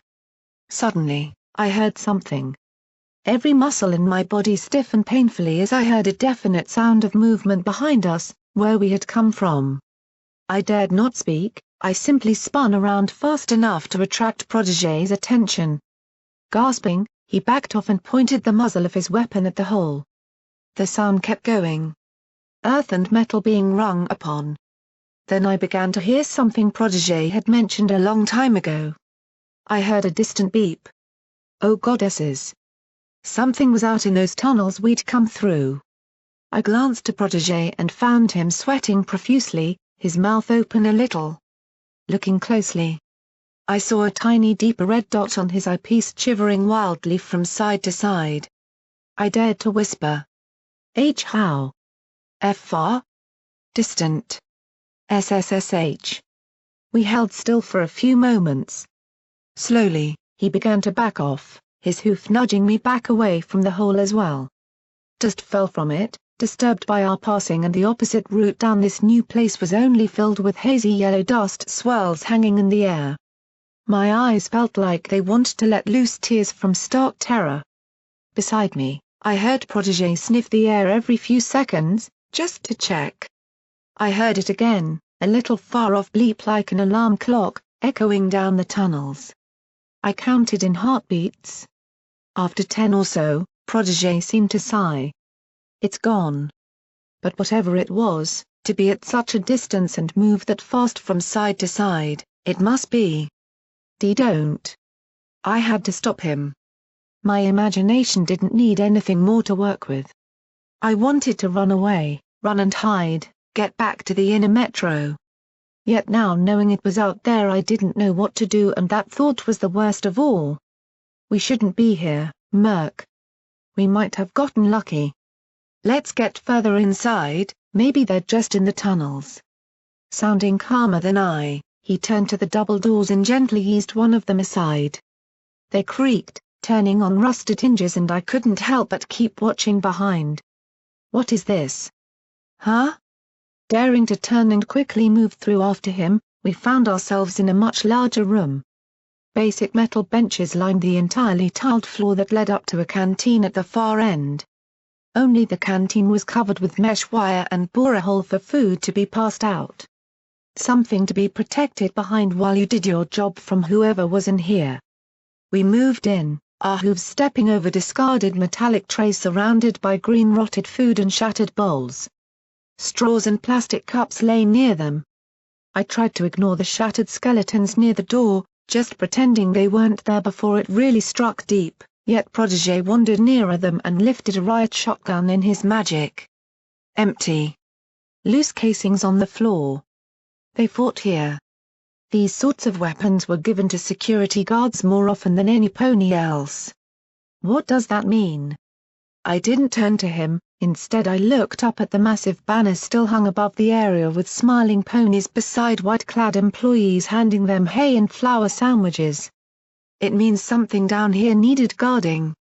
I've never known anywhere like this in any of my books on Philadelphian history. Some sort of prison the ministries kept hidden away? I knew the Ministry of Morale was known for that, yet I couldn't bring myself to believe it. Pinky would have mentioned, wouldn't she? We continued on, shifting toward the larger doors that lay ajar out of this place. On the wall beside them I could see dark stains alongside impacts from buckshot cracking the old bricks. Despite being away from the tunnels, this was still the outer metro. All this new place had done was put new age materials inside old tunnels. Try as it might, it couldn't hide the grim sickness and dull green moss growing everywhere. The door was heavy, leading to us both pushing it open at once. To my surprise, there was a dull light through here. Trotting through, we found ourselves on a balcony surrounding a huge open-plan area. Light shone from above through barely active gem lights in the ceiling that flickered and dropped out every few seconds. By the great goddesses! I breathed in disbelief as I looked down. This was more than just an open-plan room. This was a hub. I could see 3 floors below us through the great balcony-ringed hole leading to shattered outer metro-style flooring below. Archways reached up above, crossing between the 3 floors ringed with heavy iron doors. Each door bore a small viewport in it, surrounded by rubber ceilings. A giant clock face had dashed upon the floor below, surrounded by a cluster of pony remains in the center of the room. Others lay upon the floors above as they ringed around the great rectangular hole. This is no quick refit. Protégé breathed lightly, before whipping around. Back. Into the room, there. We shifted quickly as he pulled one of the iron doors open. Diving inside, I felt the ground soften with a warm dampness. Protégé backed in, his weapon pointed through the crack in the door. He had seen something on EFS further off. I couldn't help but creep nearer, focusing my ears and peering out. I listened for beeping. Beep. I yelped in fright. That had been right beside me. I felt Protégé clamp his hoof over my mouth to keep me quiet. Beep. It was my pit buck. I wrestled with the volume switch, how had it turned back up? Convincing him to let me go, I held the closer to me in the darkness of this tiny room we hid in. Click. Hello, it's Sundial again. Oh geez. He cut out. In the distance, I heard something fall and clatter upon a tiled floor. Then I heard a door slammed shut. Whimpering, I turned away, back to my pit buck as Sundial returned. Sorry, they were near. I'm down here now, trying to record what I see like Pinky asked. This is incredible and terrifying. They've got a whole operation down here in some sort of station. There's bucks and mares I knew from work who went missing here. Every so often I see troops of ponies like refugees. But they look more like slaves. They don't look happy. If only he'd known. Every room I go by, they've got some sort of odd tool inside with a few workers. Zebras sometimes pass with these weird weapons to keep an eye out, way more than could normally sneak in. Are they planning an underground invasion? They've told me to work on the same things I helped design in the ministry, to make miniaturized spark batteries like I did for the armor. I don't know why. Murk, we have to move soon, we can't stay here. The signal's gone. Protégé didn't turn around when he spoke. I saw him push the door open a little and had to fight the temptation to tell him not to. Oh okay. Oh please. Just listen out. We're not alone in this place now. Oh, great. Just make me feel a lot better, Protégé. But I did see something. Those refugees, they're taking them somewhere else. Somewhere deeper. One look through the door, I saw it looked like some sort of prison. They even had guards. I swear I saw some Epony too. I don't believe my eyes, but I'm sure it was her. I stopped, looking down. Was this confirmation? She was directing things, talking to zebras and looking over what we're doing here. I know it's her. I saw the pony who leads the Ministry of Arcane Science in Philadelphia. Aurora Star is a traitor. Click. I'd known it, but somehow hearing it in his voice made it all seem much more real. Aurora Star had betrayed Ponickand to work for the Zebras beneath the very city she swore to defend before Twilight Sparkle herself.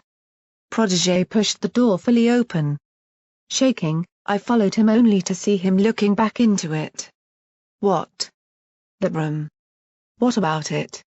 He pushed past me, putting his hoof on the ground and walls, pressing in. Padded walls. Iron doors. Few ports. Oh no.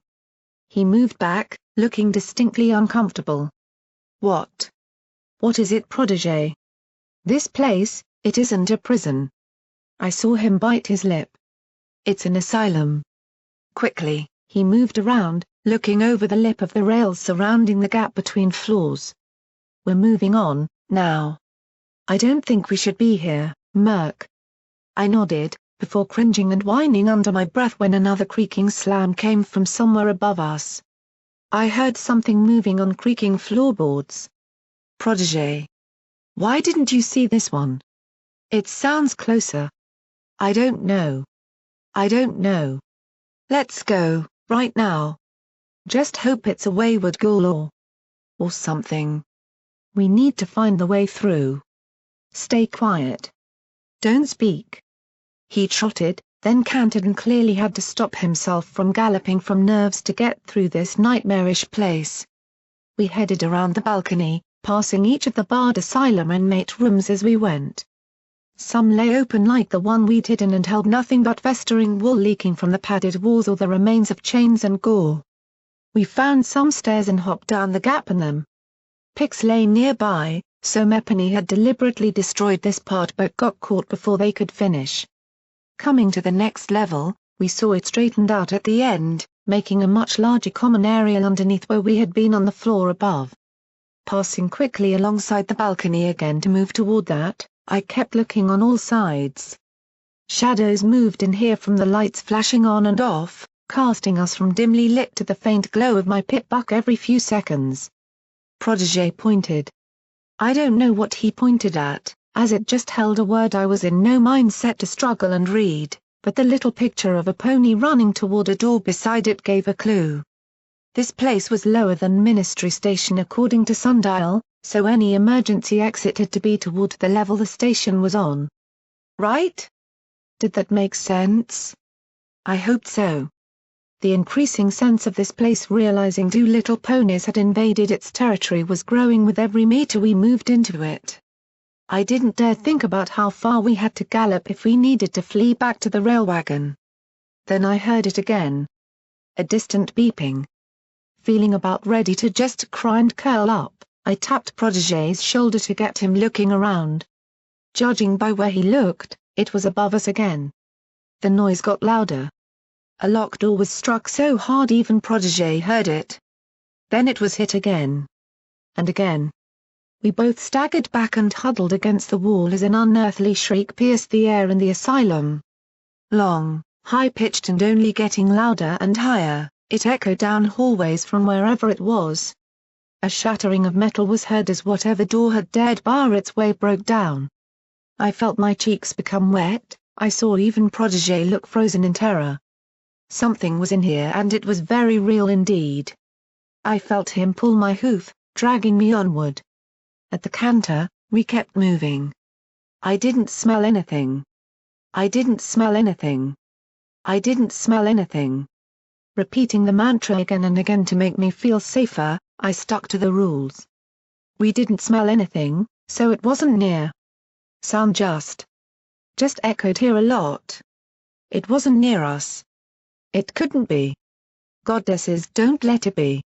Passing into the common area, overgrown plants in pots wrapped around the benches they had clung to and almost tripped me.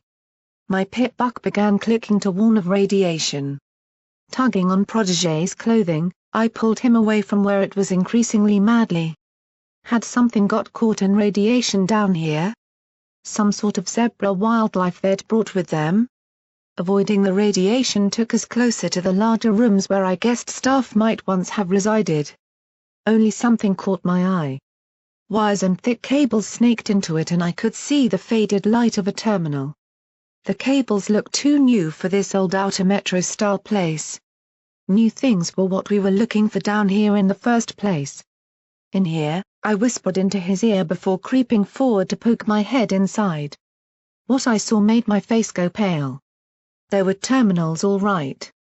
A whole bank of them connected to the cables was placed on a crude desk. Yet what lay before them is what caught my eyes. Right before me, in this area of all places, I saw something I recognized from long ago. A huge machine that arced over the top dominated the room. A pony could sit in it, with straps that held them tight with a headset hanging on a half-torn cable above it. No, wait, I didn't recognize this thing alone.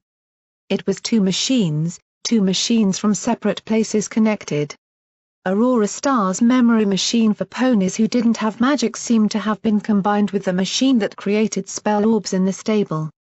Two ends of research connected down here. I saw Protégé trot over to it and cautiously look around. He didn't know the way I did.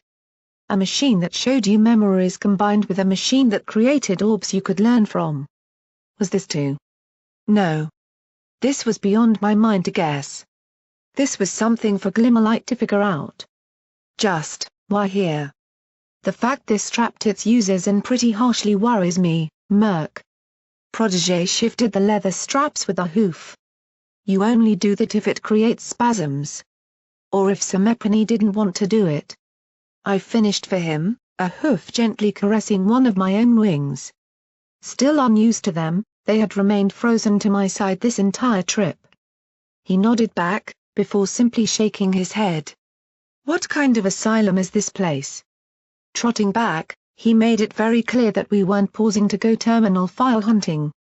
Yet even as we passed outside, I saw more rooms next to the chamber containing surgery beds below lamps stained with oddly colored liquids and ranks of unidentifiable bottles near them. Suddenly, the groaning of the decrepit structure was all too eerily similar to what my imagination saw this place sounding like while in operation.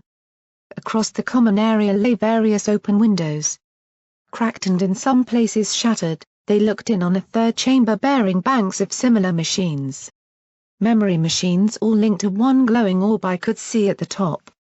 Locked in its own little cage, there was no way we could access it and I highly doubted Protégé would want to use it. Now was no time for memory orbs. Memory technology? Protégé peered closer. Why would you force Semepony to watch a memory? Some sort of torture? Interrogation? Or to show them something? I added, before realizing that pretty much is the purpose of memory orbs anyway. I cast one more look into the room before almost turning to leave. I did see one thing. Lying on the ground was a pack bearing the mark of red eye. Well. Red eye. Reaching over, I pulled it up and found it to contain little more than an audio tape. Ensuring the volume was low, I plugged it into my pit buck as we trotted on. Click. I can't get out. I can't get out. A buck's terrified voice whimpered into the microphone. They told me it was safe. They told me there was no monsters in the old metro. They lied to me. They lied. They're all dying now. Can you hear me? Do you read? Do you hear me? He thought it was a radio. Protégé leaned closer. There was something downstairs. We were sent to turn the power back on, but it was down there. This smell, a horrible smell. Can you hear me? Get out if you smell it. Get out. Get out before they come. Please help me. Help. Help me, Sir Mepany. I had to turn the volume down again as he shrieked. Protégé glanced around quickly, revolver creeping up again. You aren't there. Please be there. Sniffling, beyond crying out, I heard him slump down. I can hear them coming. They heard me. In the distance, I heard something. Banging of doors followed by some sort of frantic movement followed by mad shrieks. Something was rushing across floorboards and tiling towards him. I can smell it. Oh no, I can smell it again. The rotten stench. Death. They're here. They here. No, I don't want them to be here. Go away. So Mepany, get me out of here. No. He dropped the device. The microphone crackled from the damage and the dent on the side suddenly made sense. He wailed, rushing off in the distance. The sound of movement only increased in volume, getting closer, closer, louder. It kept getting louder. My eyes went a little wide. Protégé. The noise kept getting louder. Murk, what is it? I'm sorry, that was tough to hear. Protégé. The striking on tiles played in my ears as I showed him the recorder. It had stopped some time ago. No. Behind us, a tremendous slam of metal echoed across the entire balconied section of the asylum. We both turned, a cold sweat forming on me as I saw dust explode from around one of the locked and sealed doors. It slammed again, throwing up more pebbles and fragments of brick. Dulled yet high-pitched, a great shriek of bile and rage keened out from behind it. The noise made my legs go weak. I fell. My entire body felt frozen up as I heard it. Huge thumps, rends and slams sent the heavy door buckling, bending and juddering in its slot. A gurgling howl, desperate and repeating like something close to what it had always wanted, roared up from behind it. It doesn't show on EFS, I heard Protégé, his revolver shaking even in his magic as it raised. Why didn't I see it? The door bent inward, one hinge exploded off as the seal broke. Like a wash of sensation, there was a tiny hole at the top of the door that let the smell seep into the room and burn my nostrils. I smelled it. Rotten mint, sickly and distinct. Murk, run. I can't. I'm slow and. Murk. Run. He grabbed me, threw me ahead of him and then took off. I couldn't do anything but scream until my throat gave out and sprinted after him. The world around me became a blur, my eyes watering. My heart slammed against my ribcage on every single great smash of the door behind us. The shrieking became a great cry of desperation and infernal rage, as though we were denying whatever it was something it wanted dearly. An ambience, a low moan coming from every corridor and vent that grew until it filled my ears with a deathly sound. Protégé rounded a corner, easily overtaking me. I hoped he knew where we were. I saw open doors. In one. We can. No. Just run. I felt exhausted, my injuries coming up as I exerted myself. A mental worry of my own lack of physicality making me doubt myself. We ran through banks of sealed doors. I at some point leapt over several beds crammed into an old fitness room. Behind us, the door faded into the distance. until I heard that worst of sounds. The sound of a door springing open. There was no delay. No great scream from whatever it was. I simply heard something push the door aside and tear off after us. I felt my wings shivering, moving instinctively to try and speed me up. Protégé hit a door ahead of us, rebounded from its padlock and fumbled with his revolver to aim it and blast the lock off. The first shot missed entirely, the second skiffed it. I heard him curse in a way that hardly befitted him before the third sheared the lock off. We ran through. Ahead, I saw a glint of green, the same symbol for the exit. Both of us almost fell down the stairs. Behind us the sound of something tearing past beds, upturning them and screeching with lust or gnashing as though this was life or death for it hurtled in pursuit. The stairs we went down led to another twisting series of wards. I was completely lost, I didn't remember where we'd turned and I barely got a sense of where we were. We came to a crumbled section of roof, sheer rock jutting down. Squeezing, turning side on, I had to wriggle past it behind Protégé, kicking and pushing with my exposed hind section until I was just inching through. I felt Protégé pull me, the sound near behind me. I couldn't see it. I was trapped and I couldn't see what was bearing down on me. I screamed as something slammed into me, until I realized it was Protégé's magic pulling me through to keep galloping.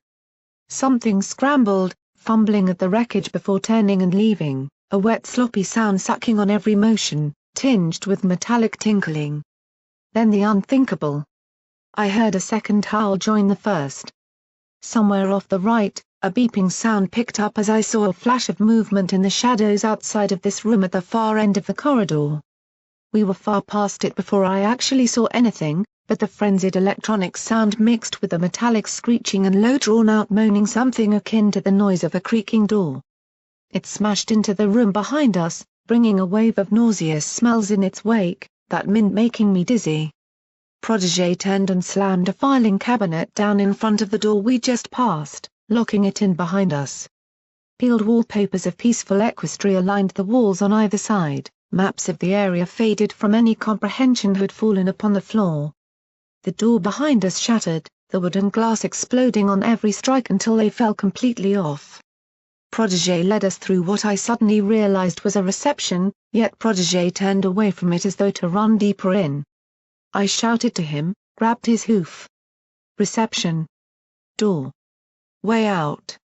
I just cried words wildly as I ran instead to the main doors, suddenly realizing my guilt that I had just run ahead and not even helped him up. It was getting hard to see, I felt dizzy as I slammed into the heavier doors. Behind us, the creaking moan, beeps and howls grew closer. The smell grew greater. I struck the doors again and again but they wouldn't open. I cried to the goddesses to save me until Protégé pushed past and pulled a huge lever to the side. With a dull clank, the doors began to open just enough for us to squeeze through. I didn't even see what was on the other side before running into wooden planks built over the entrance. I heard his gun fire, I squeezed through.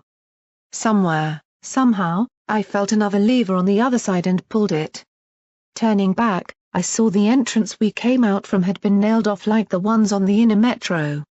Signs of danger had been painted on it. Falling off the lever, I saw the doors begin to slam shut again. Through the tiny hole, I caught another whiff of the smell before they came together. The last thing I saw was the doors to the reception blasting open as though Brimstone himself had charged them. The doors were too thick to break. The creatures slammed into them and pounded hard. I heard their muffled evil and horrifying sounds for minutes afterwards as we limped and clambered away. I hadn't even seen Protégé until we came out into a thick room similar to the outer metro we has passed into. Protégé fell against the wall, slumping. His ponytailed mane had come loose in the frantic chase and I saw him lean over, his revolver and eyepiece falling to the ground as he put his head in his hooves. I hadn't ever seen him shed tears before. As for myself, I simply found the nearest corner, curled up with my wings and hooves around me and finally let it all out as the adrenaline painfully wore off. Not a word was spoken between us for some time. We had shifted away from the door the moment we got our breath back. Neither of us wanted to be anywhere near the asylum right now, and it was all I could do to stop my imagination running rampant with replaying that minute of terror. I found myself preferring the silence and melancholy of Stable 93 over what lay in the outer metro. The path had led upwards along a gently tiled slope and simple brickwork walls, almost pitch black but for our lights.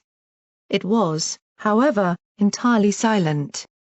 At least, I thought it was. Every so often I could have sworn I heard something nearby. Just a whisper in the dark or a feeling as though we were nearing something. Like I could sense something deep down below.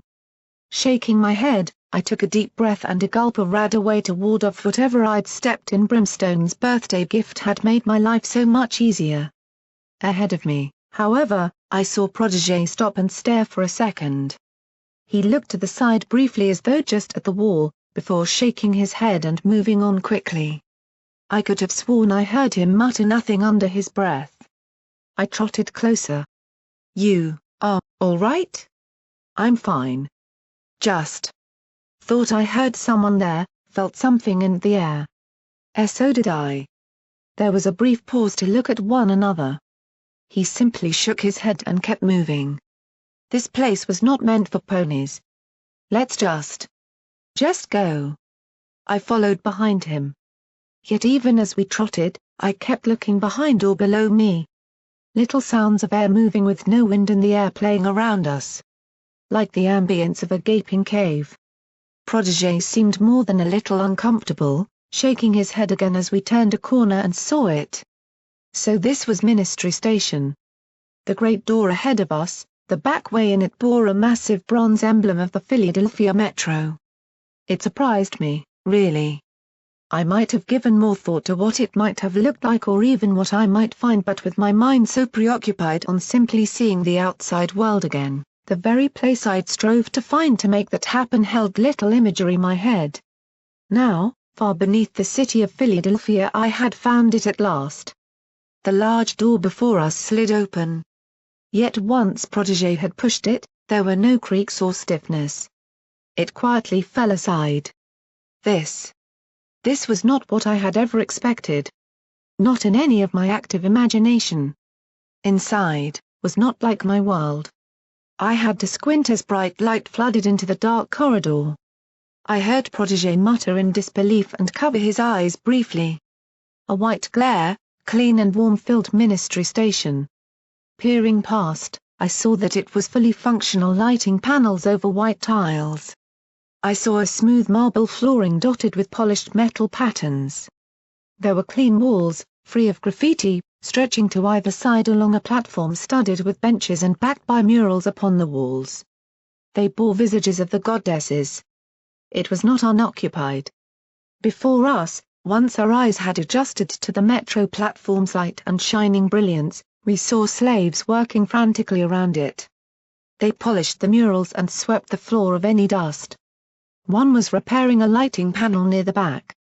If it hadn't been for their threadbare clothing and bony bodies, I might have never realized what they were. Only none of them seemed to care that we had just wandered in. I felt exposed as we trotted onto the smooth flooring, but no slaves looked at us directly. They continued to murmur and go about their business so steadily that it took me a second to really realize what was different. They were smiling. None bore any chains. They had no fresh injuries and worked with a confidence and genuine effort instead of the dull and slow grind you would see on the surface or the inner metro. Yet that smile. Every one of them bore it. Almost identical, sharing the same expression and look. Some chatted idly as they worked. "We're almost done." "I know, almost done." "I'm so glad I came here, I can help Equestria." "I know, me too." "Yeah. I can't wait." Protégé wandered forward, finding them completely oblivious to his presence.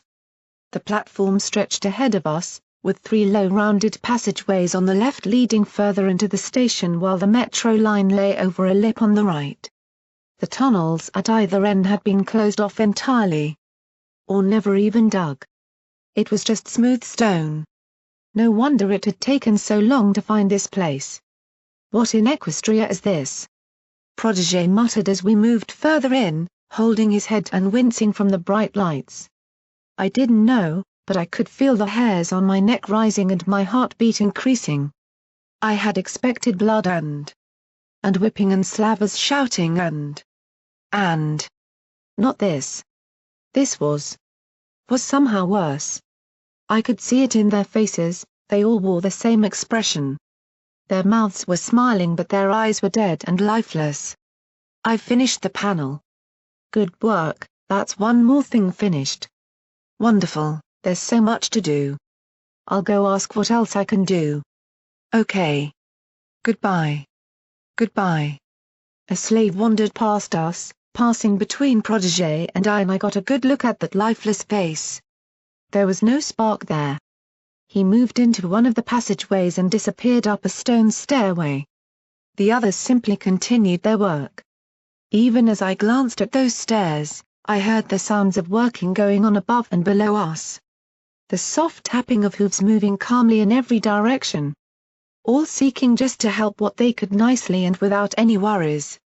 A yawning feeling that there was something different here. A new feeling that was one. I stamped my hooves and shook my head, knocking my hoof off it a few times. No. This wasn't good. There was something wrong in here. I could feel it in the air, an ambience of stillness lacking the personality and color of life. Protégé, what's going on? I voiced the question I knew he couldn't answer, but I needed so Murky to talk normally. He didn't answer. I turned over to find him. Protégé? He was near two of the slaves, watching what they were doing quietly. Both were working on some wires behind a metal plate in the wall. One of them stretched a hoof to find a wire cutter and Protégé lifted it to the struggling pony with his magic. What are you doing?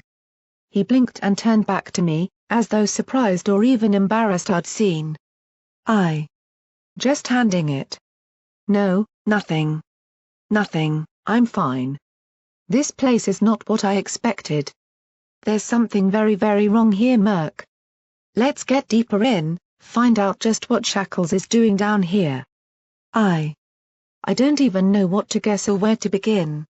He certainly looked at a loss as he went the way the slave had gone. Those behind us simply continued their work without even noting our leaving.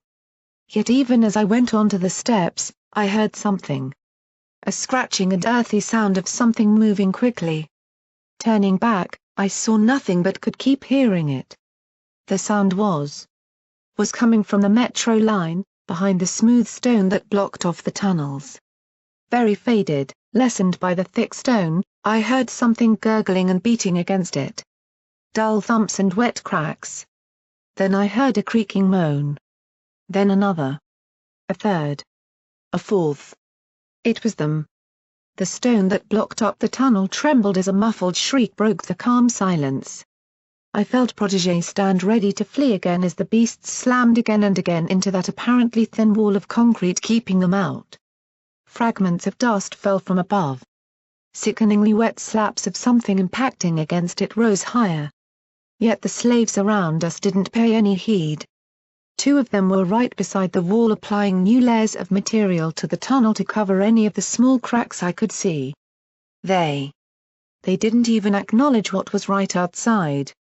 Murk, please tell me, are you seeing the same thing I'm seeing? It's like they can't think for themselves. Come on, let's get out of here. I don't want to be around if those things break through. He tugged at me a little while I stared. I could hear more impacts on the opposite end of the platform too. The sound was drawing them in even from behind me, a yawning sound of wind rushing through the tunnels caught my ears, yet I felt nothing upon my skin. Suddenly, Ministry Station didn't feel very safe at all. But I wasn't sure what it was that truly scared me more. The physical threat laying siege to it or the unsettling atmosphere playing on my every sense that lay within. It seemed Ministry Station was not simply occupied by mindless slaves. After little more than a few dozen meters into one of the half-circle-shaped passageways we had to duck behind an old ticket booth. I'd heard two ponies conversing more normally up ahead, laughing in rough voices. We settled in behind the old chair where a ticket pony might once had sat bored all day. Listening carefully, I heard the loose banter that unmistakably belonged to slavers. So I says, "Look, I just want out of this place." A female voice responded. "Same, the sooner we get that damn shift change back to the inner metro the better. This place just freaks me the fuck out." You know Squib woke up screaming last night? Saying he heard Somepony whispering in his ear in some zebra language or some shit. Protégé glanced back at me as though to check I'd heard the same. This place truly was unsettling to those staying here. What was wrong with it? You kidding? Fuck me. Let's just check on those slaves on the platform and get the hell topside back to the den as fast as we can. They told us it would only go for the slaves. It? Had something changed them? I could feel a cold sweat of fear passing over me. I hated these things. The things you didn't understand or couldn't see. The effects of magic beyond what I could understand. The slavers trotted quickly past, grumbling about shackles keeping them down here so long. I gave them time to pass down the stairs we'd come up a few minutes before and took a peek out. The white tiles and colorful artworks covering the unblemished walls stretched out to a junction ahead. No pony in sight. I could hear many more though, somewhere above. Along with a deep throbbing in the air. Only going for the slaves. What did that mean? We had to move on. I needed my friends out of here as soon as possible. I needed out of here as soon as possible. Protégé, it's clear. I moved out, before realizing I'd heard nothing from him. Protégé? Turning to look back into the booth, I saw him sitting just staring behind us. With a start, I looked back. And saw nothing. I whispered his name again and shook his shoulder.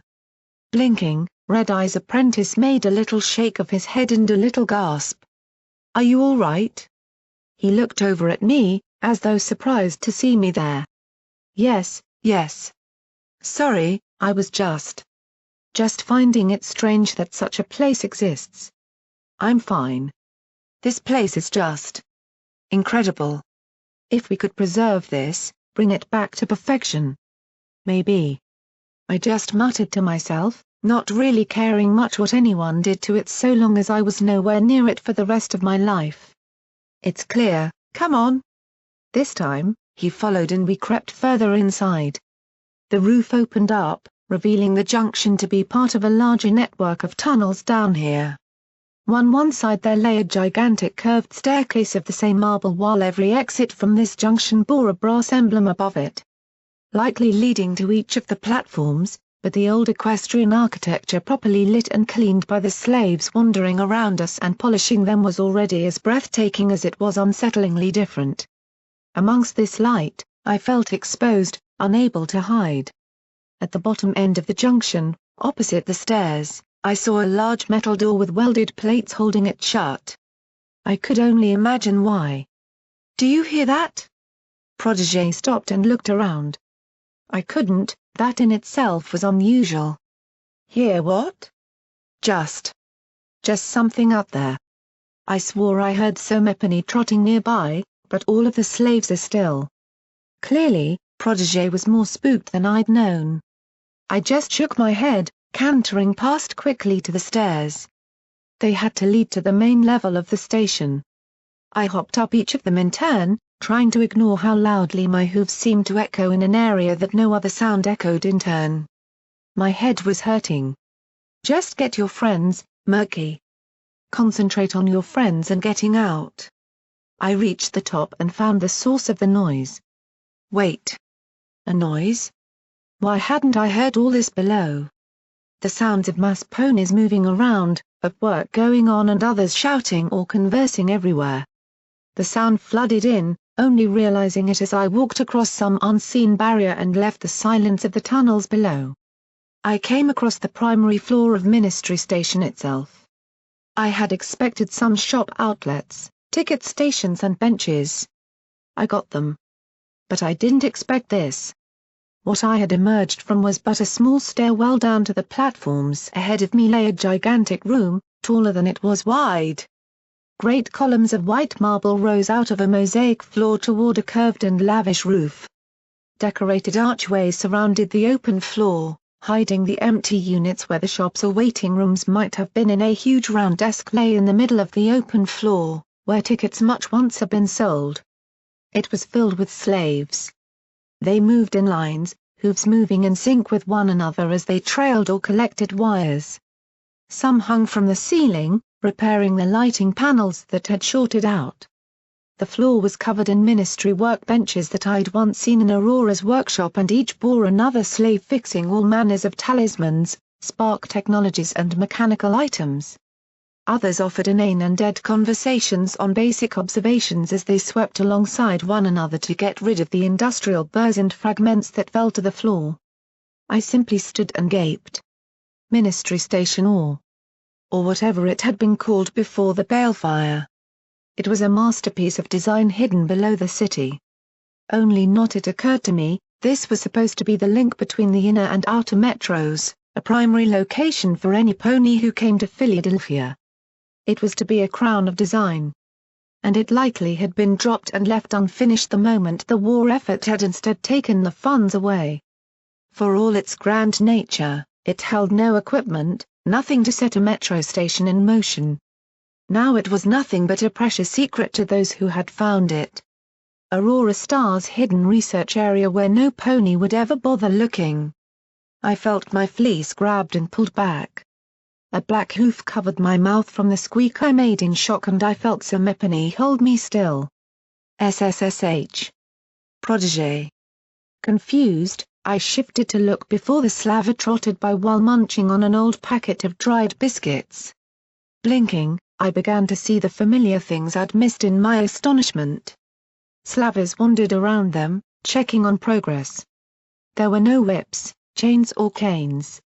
They simply watched quietly as the slaves did what they were supposed to. Those empty smiles on their faces the entire time. Let's go. The others are waiting for this. I know, I hope they make use of it. Me too. It will be good to see this working again. Haha. Yes. It will. Haha. Two slaves cantered past us, smiling and looking dead ahead as they talked without looking at one another. They talked just like the ones below. Like they all had the same personality in different bodies. There was something about this place, the slave acted strange but the slavers didn't. They said it only affected slaves but why? My perception kept being thrown off, the sounds and feels of the air in here being strange. Something about the atmosphere in here. Had to be. My mind hurt from trying to think on it. Glimmer would know though, she'd have figured it out. Glimmer would. Glimmer. I stopped and gasped. Glimmer. I saw her. Right ahead at the opposite end of the great underground hall, I saw her looking along a line of small magical talismans with a careful eye. Throwing a few into a pack, she rejoined two other unicorns and began to trot toward an exit. I didn't see her face, but that unmistakable pink mane shone bright amongst the jaded and dulled slaves who had been in this sterile place for longer. Taking a quick look around, I scampered out of the stairwell we hid in and took cover beside a workbench. The slave working at it didn't seem to even notice my presence and kept working on her wires. I heard her whispering. Yes, Masters. I'll do it, Masters. It's for the best, Masters. You know best, Masters. Creepy. I made to go on, before turning to see where Protégé was. He was. What? I saw him having stopped in the open, helping up another pony and getting their fallen cargo back on their saddle. Smiling like I'd never seen him do, he patted the buck on the back as he reasserted the heavy load. Protégé. I hissed strongly. You're in the open. Ensuring the pony was fine, he turned, seemed to realize and ducked in. Sorry. I was just helping. Helping? Helping him. A slaver might have gone for him if he was late. I just stared open-mouthed. Had the mint beasts really shook him up that badly? All the same, his face hardened again and pointed ahead. If you go now, you could make that next workbench, the slavers looking away. Go now. Almost wanting to shake my head, I hurried as quickly as I dared to get behind the slaver and heard Protégé creep behind me. The two of us pressed into the abandoned workbench, trying to stay out of sight of any slaver we saw. This wasn't working, we were too conspicuous sneaking about. We needed to speed up. We needed to blend in, looking up at the workbench, squinting as the lighting fixtures above flared into life with a joyless cheer from the slaves. I reached for the rags some ponies had left beforehand and threw one to Protégé. He took it without a word, clearly guessing the plan. You. I bit my lip. I what, Merc? You still remember how to? Oh, this was awkward. You remember how to trot like a slave? He held on to the rags for a second, his hooves tightening around them. There was a faraway look in his eyes. 2 years is a long time, Merc. He spoke quietly, sighing as he did so. I wanted to call him out on the hypocrisy. That he had forgotten the suffering while still feeling bad for his own memories. To look at the inner metromines and the waste of life. Or to even see Philadelphia above and callously talk of acceptable losses while still daring to look sad. Yet right now, seeing that look in his eyes, the one I knew I gave to a lot of ponies, I just couldn't bring myself to do it. We pulled the rags on, waited for the next passing of slaves and slowly slipped out to trot behind them with our heads level. They might have been falsely cheerful, but they still moved like slaves. Ordered, shivering and clearly weak of body. I hardly needed any help, my body was still aching from the exertions earlier on my healing wounds, but it almost shocked me by how easily Protégé fell back into the routine. With his loose mane, lack of eyepiece and that look on his face below the hood of the rags, he really did look every inch the born slave. He had to come with us. He had to. I couldn't leave him here. Rubbing my head, trying to get my ears to stop twitching and aching from the odd atmosphere down here, I tried to move as fast as I could. I could see Glimmer exiting ahead of me.